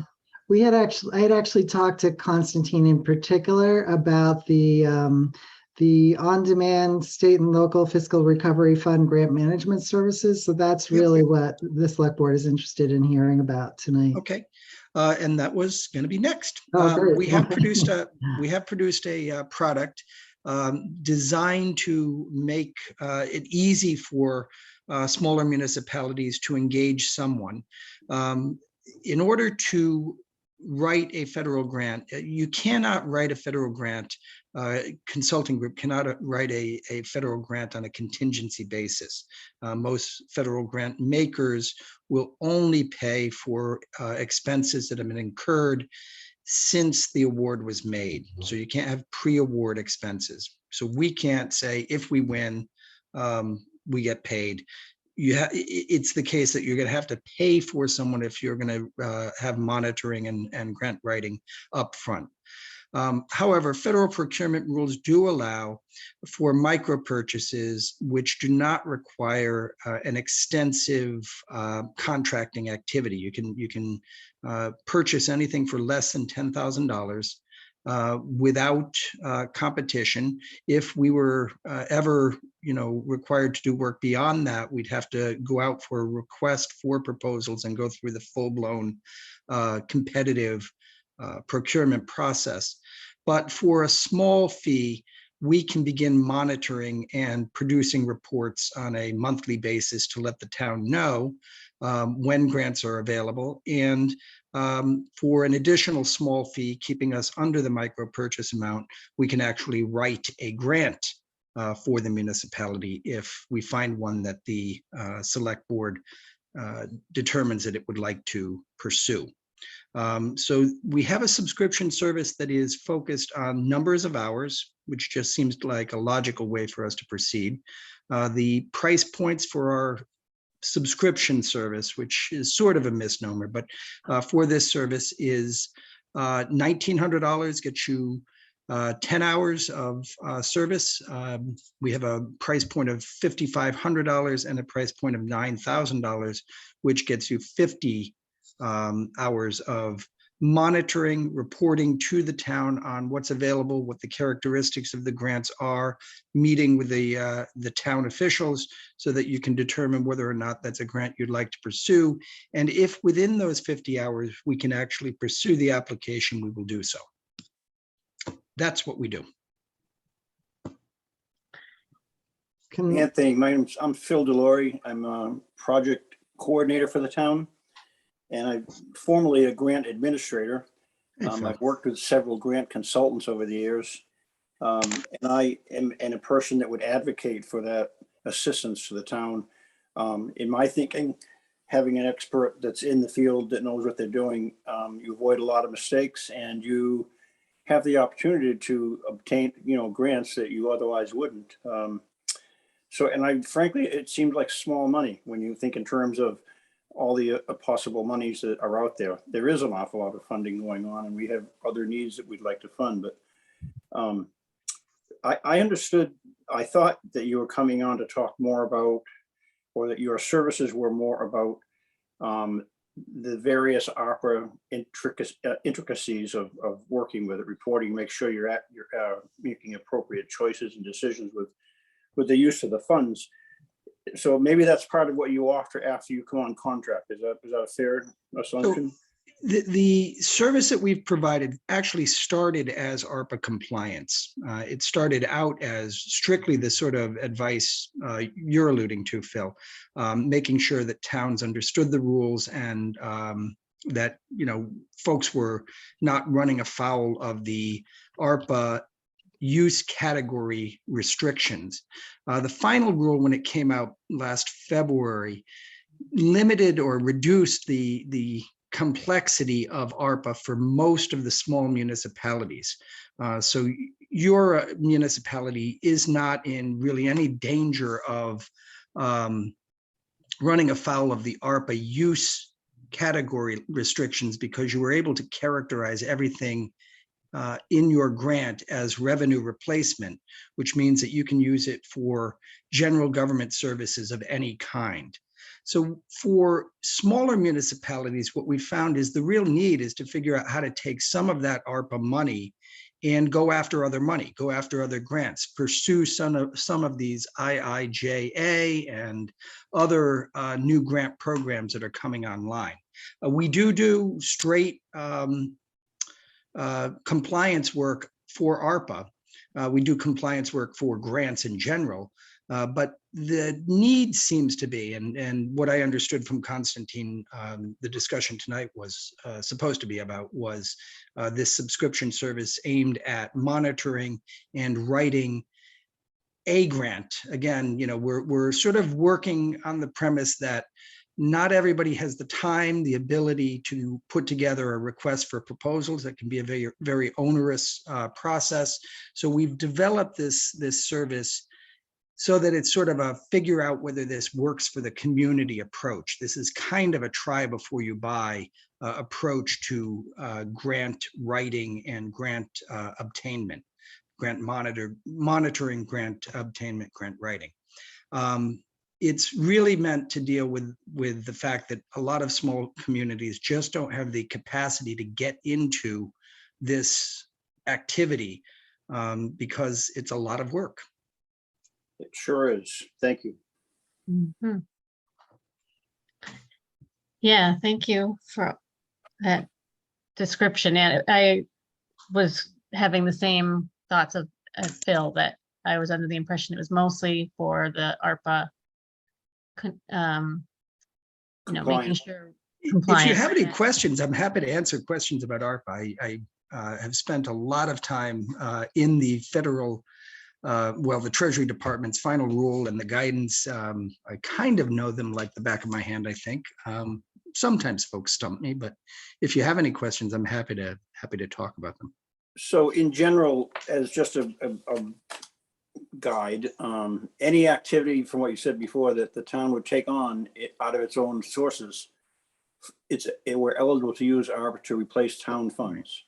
So if we want either put a roof on a building or fix the schoolhouse or, put a new access in the town hall, all that kind of stuff. We can tap ARPA funds for those kinds of things.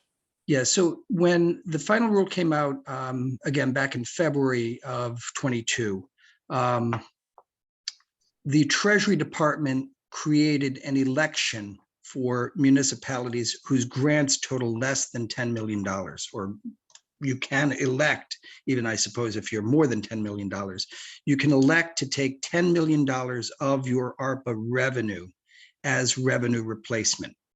And then the rules on revenue replacement in the revenue replacement category are that those can be used for any general government service. So for municipalities that had grants totaling less than $10 million, that means that your entire grant can be used for general government services.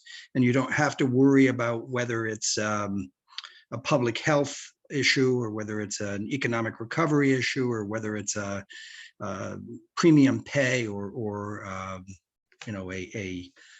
any of the other categories in ARPA. You can simply take your entire grant amount and use it for general government services. Now, general government services probably means anything that you can do. I sometimes kid that the folks down in Narragansett may not want to use ARPA funds for setting up a competitor souvenir shop that is a direct business as opposed to a government activity, but pretty much anything that a government does is a general government service. Wow, that's great to hear. And the town did vote at the town meeting to kind of encourage or allow to endorse the select board going ahead and selecting that option, the general government services, which is also called revenue replacement, and that the select board has gone forward with that. I have a little list of questions I'd love to ask them to you, Robert. That's part of why I had come to the select board and said, I'd love to have a number I can call. And that's why that was the service that I was most interested in. So for example, one thing we've been concerned about is, could we, if we were to spend ARPA dollars on helping to remediate the water at the Swift River School, and then later a grant became available for PFAS remediation, would us having already spent ARPA dollars on that make it likely that we'd be ineligible for a future grant of that kind? Would we be able to get reimbursed? Yeah, you're not going to find reimbursement grants for monies that have already been expended. It's highly unlikely that you're going to find a future grant willing to sort of backfill on an expense that's already been made. Again, to the point that I was making earlier, it's typically the case that federal grants can only be spent on things that happen after the award. So if you've already spent the money, you're not going to be able to spend this to sort of recoup your ARPA funds. We Right. actually have, we have talked to somebody, the timing of when the work is going to get done and when the grant might get awarded is very probably overlapping. But this particular grant said that we could get reimbursed because it's Nice. So the question there is, but they couldn't tell us if we would get reimbursed if we spent ARPA funds. So I guess the answer to the question is worth looking into a little bit deeper, but it's possible. And part of it is just timing. Your ARPA funds have to be reported. Your expenditures have to be reported on an annual basis. Your grant amount doesn't require you to do quarterly reports like some of the larger recipients. You've got to report your expenses on an annual basis. You've got to monitor and track them. You've got to be doing all of the proper accounting for those funds. But so long as the report, the expenditure is properly recorded and reported to Treasury on that annual basis, the timing might work out such that your sort of floating your ARPA funds. I don't like the principle, but it doesn't seem to me that you necessarily are precluded from doing it. In a sense, once it's revenue replacement, they're town funds, and you can do what you need to do. You've just got to record how those funds were expended, and you have to make sure that you've comported with the federal procurement rules and the guidance on the use of grant funds. But so long as you're doing that, and you're probably going to be doing that anyway, I don't think you're going to get yourselves into big trouble working with ARPA funds, as you've described. That having been said, I don't want to give you a definitive answer here tonight, just sort of off the cuff. I'd be happy to talk to you about that offline. And in terms of maintaining records, if we're following essentially the state procurement process and the process that has worked for us in the past with state dollars, is that going to be sufficient for federal funds, or are there requirements that you think we should, like ways that we should be maintaining records that are different? Or yeah, so there's two parts to the answer there. The first is most state procedures are consistent with the federal procedures. That's sort of part one. Part two is that non-state entities, and that includes municipalities, are required by the uniform guidance for grants, the federal uniform guidance, to follow federal procurement rules. They're not radically different than the state rules, but they have to be, you have to follow the federal procurement rules listed in 2 CFR Part 200, and that reference is part of the federal acquisition regulations. It's not super complicated. I don't want folks to get frightened by that, but technically speaking, you shouldn't just be following the state rules. You should be making sure that you're also consistent with complying with the federal procurement rules. States don't have to do that, by the way. States, when spending federal funds, can follow their own rules, and that's good enough. Nonprofits and municipalities have to follow the federal procurement. so Gillian? Go ahead. Sorry. I think, I guess I am still feeling like we need some kind of support in the process. And I think maybe that's fine tuning what exactly that support is. Because we're working with part-time coordinator, part-time staff, like very part-time staff, and having someone that we can check in with some of these questions like Len is talking about, I think would be helpful, beneficial, and give us some protection in the long run. What it sounds like is potentially if we, maybe bought a package and used the first part of it just to get our systems up and running and making sure that we're dotting our I's and crossing our T's with the federal procurement, that there may still be hours left after that for helping research if the select board wants to look into other grants and essentially leveraging this money to get more money for the town.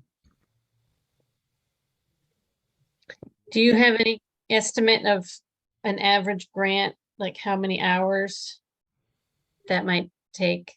I know that it could be sort of a partnership. It's really hard to say. I will share, we were just in the process last week of putting together a broadband application that actually didn't end up being submitted. But just putting together that application was easily 20-25 person hours. It was a fairly complicated application. Yeah. Okay. Anthony, did you say 20 to 25 hours for the application? Yeah. I got a $500,000 grant that we're replacing a bridge in town here. And I'm certainly was under 25 hours, but not necessarily much. I think we were awarded the grant more based on the need than my grant writing skills. So, and that's sometimes my sense of how those things work. But do you do a lot of research in the community? Do you set up, you have to set up the community need, and so when you write your grants, you have to demonstrate a lot of different things about the area. So I've worked with grants, and I'm going to speak to the select board that I don't think we could go wrong, at least trying something like this out. And who knows what could happen, because the money that's flying around, just drive down the highway. It's crazy how much money is being spent these days. Mhm. Would it be possible to get some references? Oh, sure. Yeah, if you'd like, I can send those via email after this meeting. Yeah, that'd be But great. I'll share with you just some of the communities we're working with. St. Johnsbury, Vermont is a current client. One of our current clients down here in Rhode Island is Warren. Burrillville, we're doing grant work for Burrillville. Cumberland, Rhode Island. Our largest client right now in this space is Wichita Falls, Texas. You do much in Massachusetts at this point? We haven't got any clients in Massachusetts at this point. How familiar are staff with Massachusetts? We have a number of staff who are Massachusetts residents and have spent most of their careers in Massachusetts. So other than that, I can't tell you. I don't know. I mean, Okay. The folks who are working on the Cumberland and St. Johnsbury project, the project manager is a Massachusetts resident who has worked most of her career in Massachusetts. Thank you. I look forward to, I guess, us following up and learning a little bit more. Yes. This will be one more thing to add to our talk, continue to discuss at the next meeting. No matter what you do, please, if anything comes up, we really just want to be useful. We want to make sure that towns don't miss out on these opportunities. I come from a government background. I spent, 25 years working for the federal, state, and local governments, and it's hard. It's tough for small communities. I'd recognize that. I'm a former town manager, and it's not easy to do. We are lucky enough to be a firm that can sort of give back to the community, and that's our highest priority on this offering. Great. Thank you so much Thank you. Thanks for coming, Robert. for coming. Everyone. Yeah, really. Have a good to talk great to night. you. Be well. You too. We'll talk soon. Okay. I don't know where I got the name Anthony, but I hope It's okay. that's not the worst mistake I've ever made. I guess next time I'll get it straight. All right. So we are sort of mixing things up a little bit, the agenda. We have Cliff and Lance here who might want to talk to us a little bit more. So I was thinking we can do that and then finish up with the special town meeting. If that's okay with everyone? Yep. Okay with me. I'm going to say goodbye. Oh. Thank You're you. gonna say goodbye, Phil? All right. Thanks Night, for Phil. coming. Take care. Okay. Hugs, Phil. Good night. Good night, rest well. So are Cliff and Lance? Yes, Lance just unmuted. Yeah, can you hear me okay? Yep. Sorry about the confusion. I thought it was an in-person meeting, and we usually use Microsoft Teams and not Zoom. So that was another issue I had. Oh, okay. Well, we're sorry too that you got the wrong information, and That's okay. we're glad you could make it. I wanted to go out to Wendell, which I did, and viewed the majority of the trees, on Wendell Depot Road, Locks Village, Locks Hill. I read the article in the Athol Daily News. I talked to some of my folks on my team. I don't know if it's easier to you. I don't know if people have questions. Is that the easiest way to start, or do you want me to kind of explain our program, or I don't know what's easiest? Well, we did already discuss some things, and we all agree that Cliff has a really good plan in place and a really good strategy. So, and it's late. Yep. We have other things to discuss. So, I don't know if I think we mainly wanted to be available if you had questions for us, specific things or specific concerns that you thought we could help you with. So I guess the big thing is, right, so this, obviously what we're trying to do is to avoid power outages, and those three, Wendell Depot Road is, obviously the main feed for the town. So it comes from the Wendell Depot sub down near the orange, down the orange side. So that's the main feed that affects the majority, not all Wendell, because the Farley Road section, down there, Demon Farms is a different feeder, but this would affect, a good majority of Wendell. So normally what we try to do is, we have consultants and we pick different circuits, and that's a circuit that's like 37 miles. We've had, from looking at the data, the last 4 or 5 years, quite a few, outages. So that's what we're trying to do is, and I'm sure you're aware, as the past few years, unfortunately, the storms have gotten worse. I'm sure it has to do with the climate. I looked at some of the trees. Most of the trees I know from like Stone Road down to Wendell, down towards the orange side look pretty bad to me.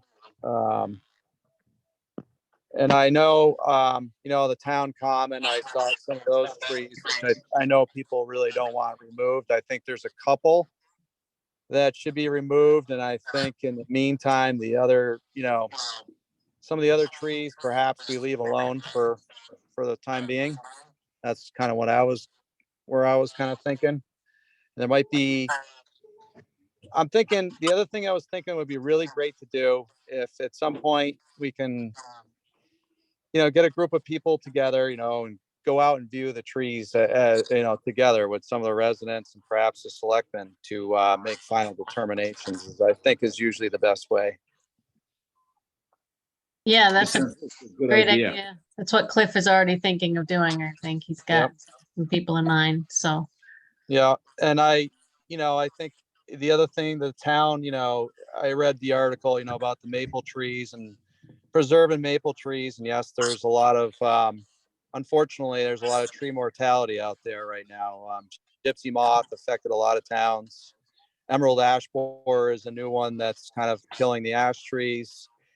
There is, the sugar maples I know are, I'm thinking on your end, or Cliff can set up something maybe down the road.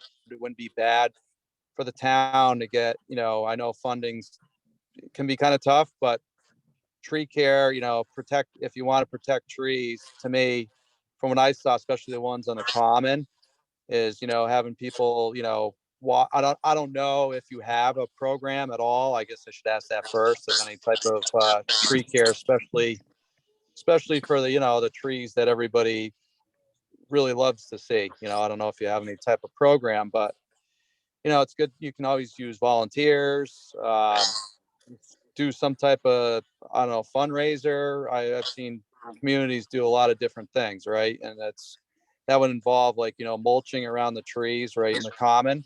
If you add mulch around those trees, it protects it from lawnmowers, string trimmers. There's a little bit, I do have some articles when I come out next time, or you can look it up, about maple decline from Cornell University. Some good articles on how to protect your maples.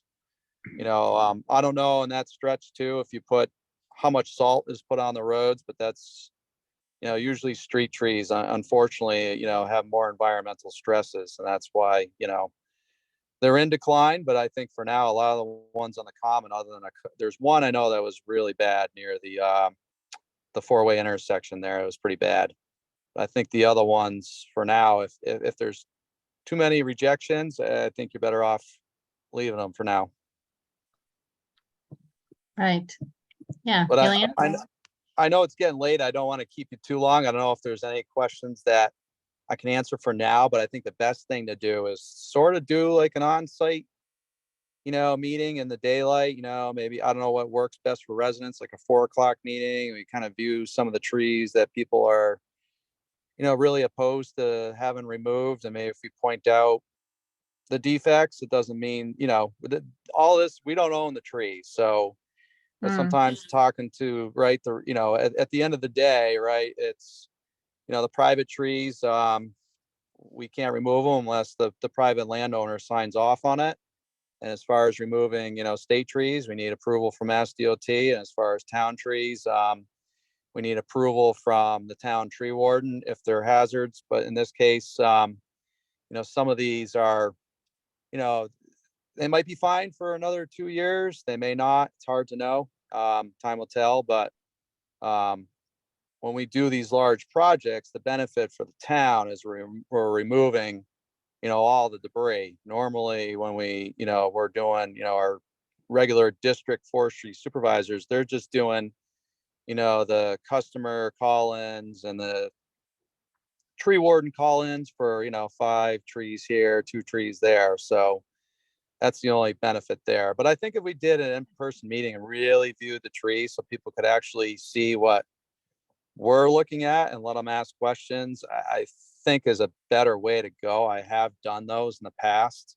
Cliff is talking about at least bringing in a few people. I'm not sure. Yeah.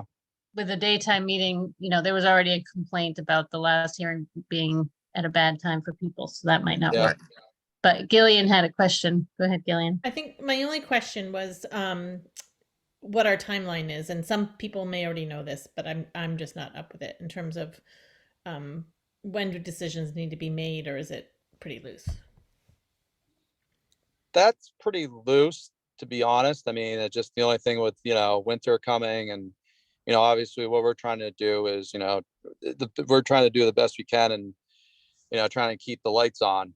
So I mean, there's a, I guess, a risk factor the longer we wait, right? But if you need to spend a little time researching it out, that's fine, by us. Or even if you approved, at least I know there's a lot of dead trees, or even if there's agreement on some of them, and we can at least remove the private trees, and maybe say you approve 100 town trees right away, and we can at least start while you're looking at decision making on the other ones. I mean, that's another way to go.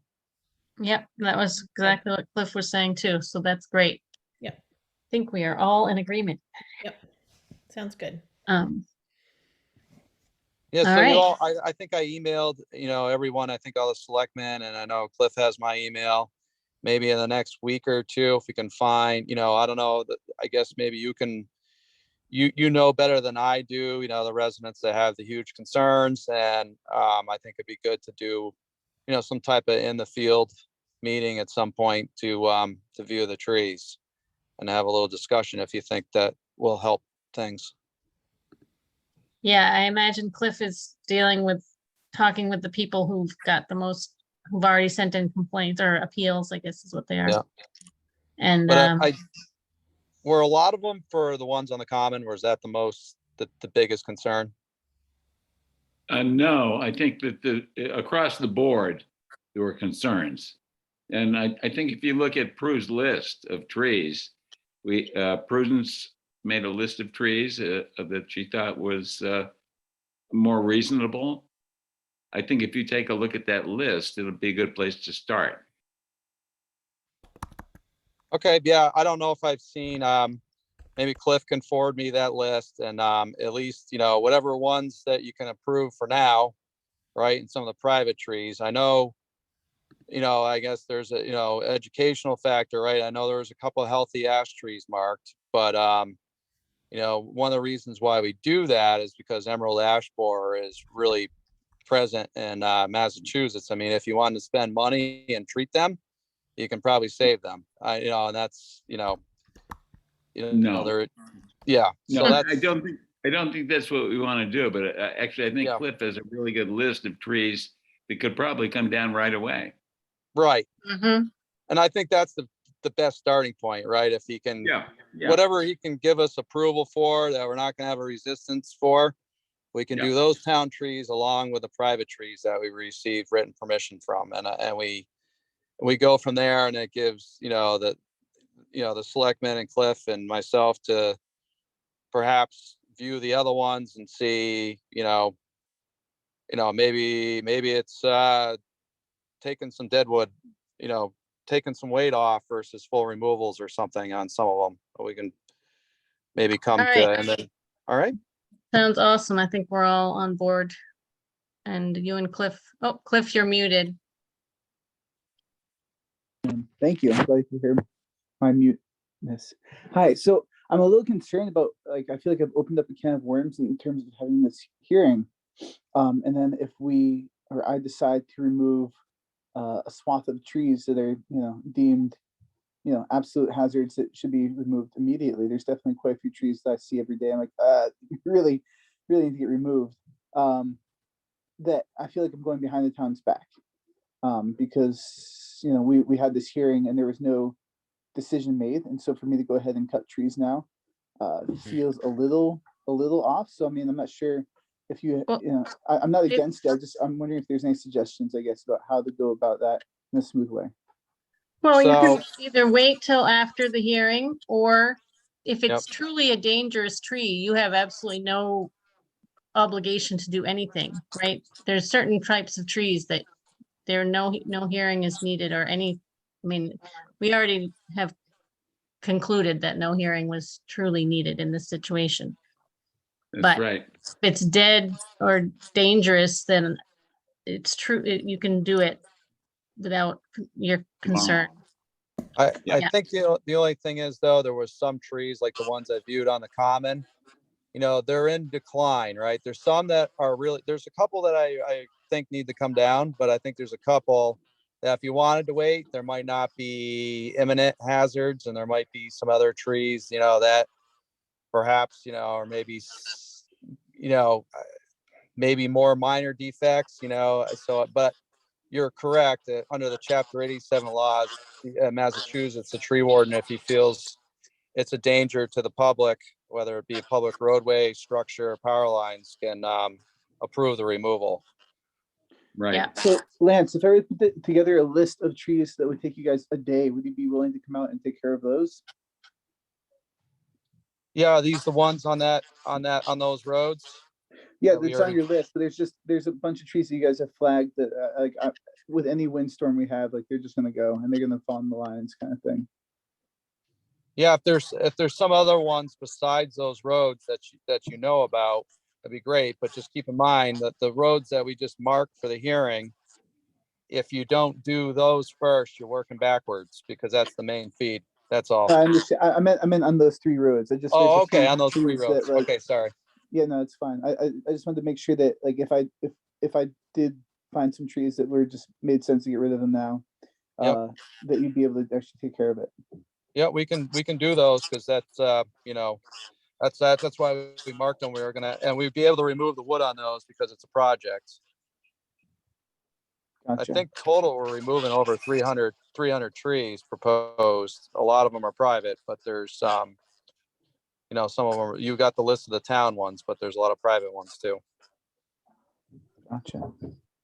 Okay, so does that feel like a direction that you feel good about, Cliff?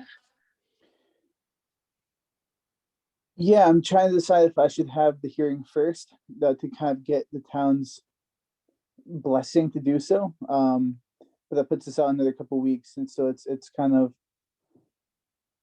I think I'm gonna sit on it for the night, but I might just compile a list. Maybe I'll have a couple of citizens of the town come. Maybe we'll do the walk sometime next week. Kind of get the so that the people who have got the biggest voice are in support of those trees, and so that if it comes into question why were these trees removed without consent from the town, I'll say that the people who have been expressing the most interest in this, have given their they're in agreement.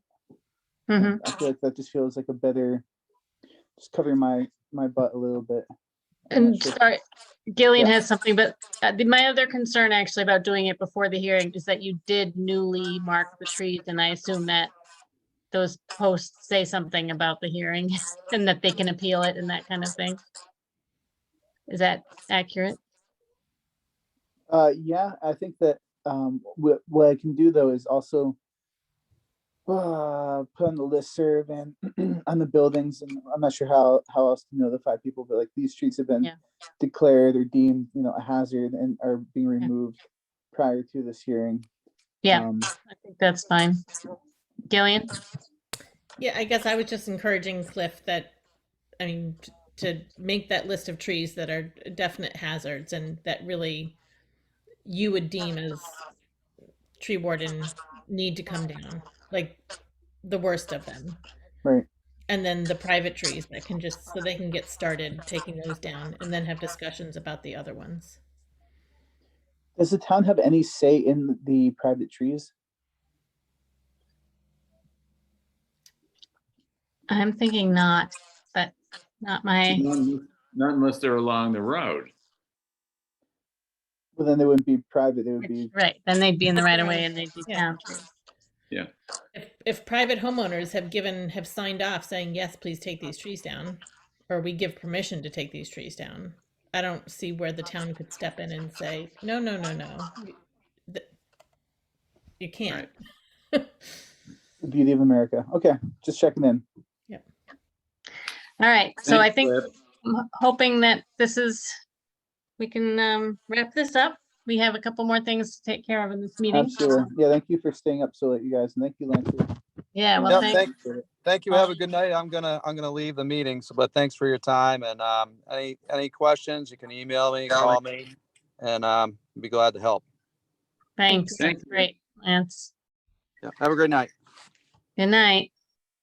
Night, everyone. Thank you. Good night, Cliff. Okay, let's go to the special town warrant, special town meeting warrant. Glenn, you're muted. But while you're muted, I just want to say, I really like being able to have everything in one file. Yes, Oh. I like that too. Oh, good. I'm sorry, I never followed up to say, yes, I can open.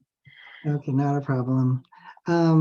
So in that, I sent a draft of the warrant, and one outstanding item, I think I just had question marks for how much highway was going to need. And highway actually needs quite a bit for a bill of prior year item. They need $4,108.63. I guess what happened was Joy had lost access to her email account, and invoices came in, and so there wasn't a hold, I guess, or I forget what that's called when you get a chance to. An encumbrance. Encumbrance, right. So that's the amount for that. The item for the fire department, it looks like is not needed. They have an encumbrance, they have money. I saw in an email thread between Joe and the accountant. So if that is on there, it probably won't need to be, but it can be sorted out. And then I think the other key thing is for the select board to decide how much to put in for the PFAS remediation. Yes. I was thinking, I think the estimate was 75, but that might not have included things like procurement and that kind of thing. But there was also maybe some ARPA money left over. I was thinking maybe 45 for our half. Oh, and I think I even put in a contingency there. But we could do 45 or 50, or I don't know. Does anybody else look at that and have I had in thoughts? my head, I don't remember from where, but I had in my head $50,000. That doesn't mean we have to spend it, but it means that we Right, have it there if we need it. Any thoughts, Dan? And where's the money coming from? The stabilization fund. And we can check in with the FinCom, I guess. And that is with hopes that, either all or a good portion of it will be reimbursed by this PFAS grant that still yet has not been posted. Hmm. I And was that's a actually- state grant, Gillian? Yes, Okay. and if we hire somebody to write grants, maybe that would be Hmm. Yeah, well, as far as the expense, I think, yeah, we just need to talk to the FinCom, maybe We- at the next meeting. we had talked about, right, trying to get them to come to a meeting, and I know part of that was hard because somebody was out of town for a bit, but maybe they're back. Right. So But we Well- need to post on Wednesday. Yeah, we need to just come up with a number so we can post it. Based on the estimates from Ty and Bond, I would think. And you know, yeah, do we need to say from stabilization?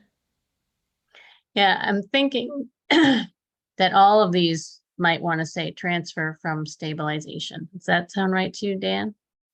Yeah, Okay. So, yeah, the raise and appropriate or is like a placeholder, right? But then you decide which one. So Yeah. vote to transfer from stabilization funds. yeah, it can all be general in the posted warrant, and then when it's announced. okay. I see. Okay, that's fine. Okay, because Erin had said it, the language looked okay the way it was, and I was a little bit surprised. I thought she might come back and say, oh, you have to say where it's coming from, but she didn't, so. The final Um, decision about where it's coming from can be made at the meeting, right? Okay. But we wouldn't raise and appropriate, right? It would definitely be a transfer. Yes, I think that's right. Okay. And the other thing is the planning board one is not on here. And I think, oh wait, no, it is. I may have updated, but it should be the. one Oh, of the last oh no, ones. that's the resolution. Oh no, there it is. Yeah, So you did update it, right? I'm not going crazy. I don't know. It doesn't matter as long as you have it. I'm just happy you have it. So is that the zoning bylaw? Yeah. Yeah. Yeah, that's the last one on there.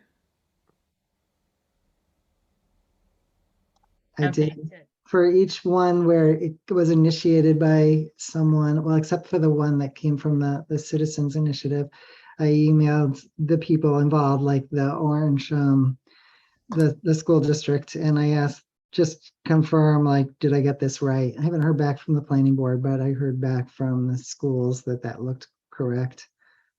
Okay, great.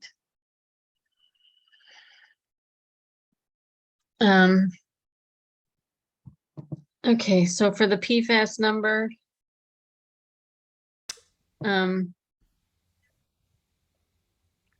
I say 50. I don't know what you say, Dan. That sounds fine to me. Okay. It can be amended down at the meeting, but not up. It's a crapshoot, so I say go with that. yeah, and we, if for some reason, yeah, we have the ARPA. And another town meeting can always vote more or if Right. necessary. Right. Okay. It's a good placeholder. All right, sounds good. Okay. So then we all have to go in and sign it Yeah. on Wednesday or what day? Well, it needs to be posted on Wednesday. There's a little more work to be done on it, obviously, but I know Dan likes to get it done a little bit ahead of the deadline. Dan, you're available on Monday or maybe Tuesday of next week to come in and Yeah, do sure. your, okay, so Yeah. let's aim for Tuesday. So maybe, I don't know, Lori and Gillian, what time you might be able to get. I don't know. I can be in touch with you and coordinate schedules and that. I think that's probably how we'll do it. As soon as I get it ready, I'll send an email to coordinate what time people are coming in to sign. Okay, sounds good. Yeah, good. Yeah, thanks, Lynn. My pleasure. All right. I think that is everything except for topics not reasonably anticipated, And wasn't there something? which it was just the town common, request for the town common for the Halloween Right. event I at the had asked library. them what time, and they were still sort of trying to settle on an exact time, but around sundown. So, So but I it would be sounds- fine sounds approving it. wonderful. Yeah. Me too. I don't know. Should we make a motion? Sure. I'll make a motion to approve the use of the town common for the Ghost library town at sundown. Is that what it is? on Halloween. Not on Halloween. It's Oh, it's not on Sunday. No, it's the day before. October 30th.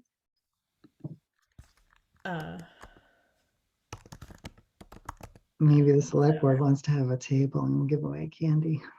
Can recruit people, Recruit young people to join. committees. Sounds like a great idea. All right. I think I made October 29th. October 29th. Okay. Change that. I'm sorry, Second the motion. what use of the town common for what? You guys just lost me there. I don't know. If it's- Yeah, sorry, we're all over the place. Okay, I so think if you the say motion is to approve the use of the town common for a Halloween event on Uh-huh. October 29th. How's that? Okay. sponsored by the Thank you. library. Sponsored by the library. Thank you. Okay, And I did second the motion. okay, great. Any other discussion? All in favor? Aye. Hi. Aye. All right. Whew. Anything else not anticipated? Not for me. Okay, I think we're all set then. Phew. Anyone want to make a motion to adjourn? I'll make a motion to adjourn this meeting. At I'll second. 9:26, I'll second At that. 9:26 p.m. Yep, That's right. all in favor? Aye. Hi. Aye. Thanks, right. everybody. Good night, everyone. Good night. It Good was night. fun. Good. Get up. I'll Nice see to have you. I'll see you Good job, tomorrow. everybody. Tomorrow at 3:30, right? Tomorrow That's at right. 3:30. Yeah. 3:30. Okay. Got it. Thank you. See you then. Okay. Bye. Bye.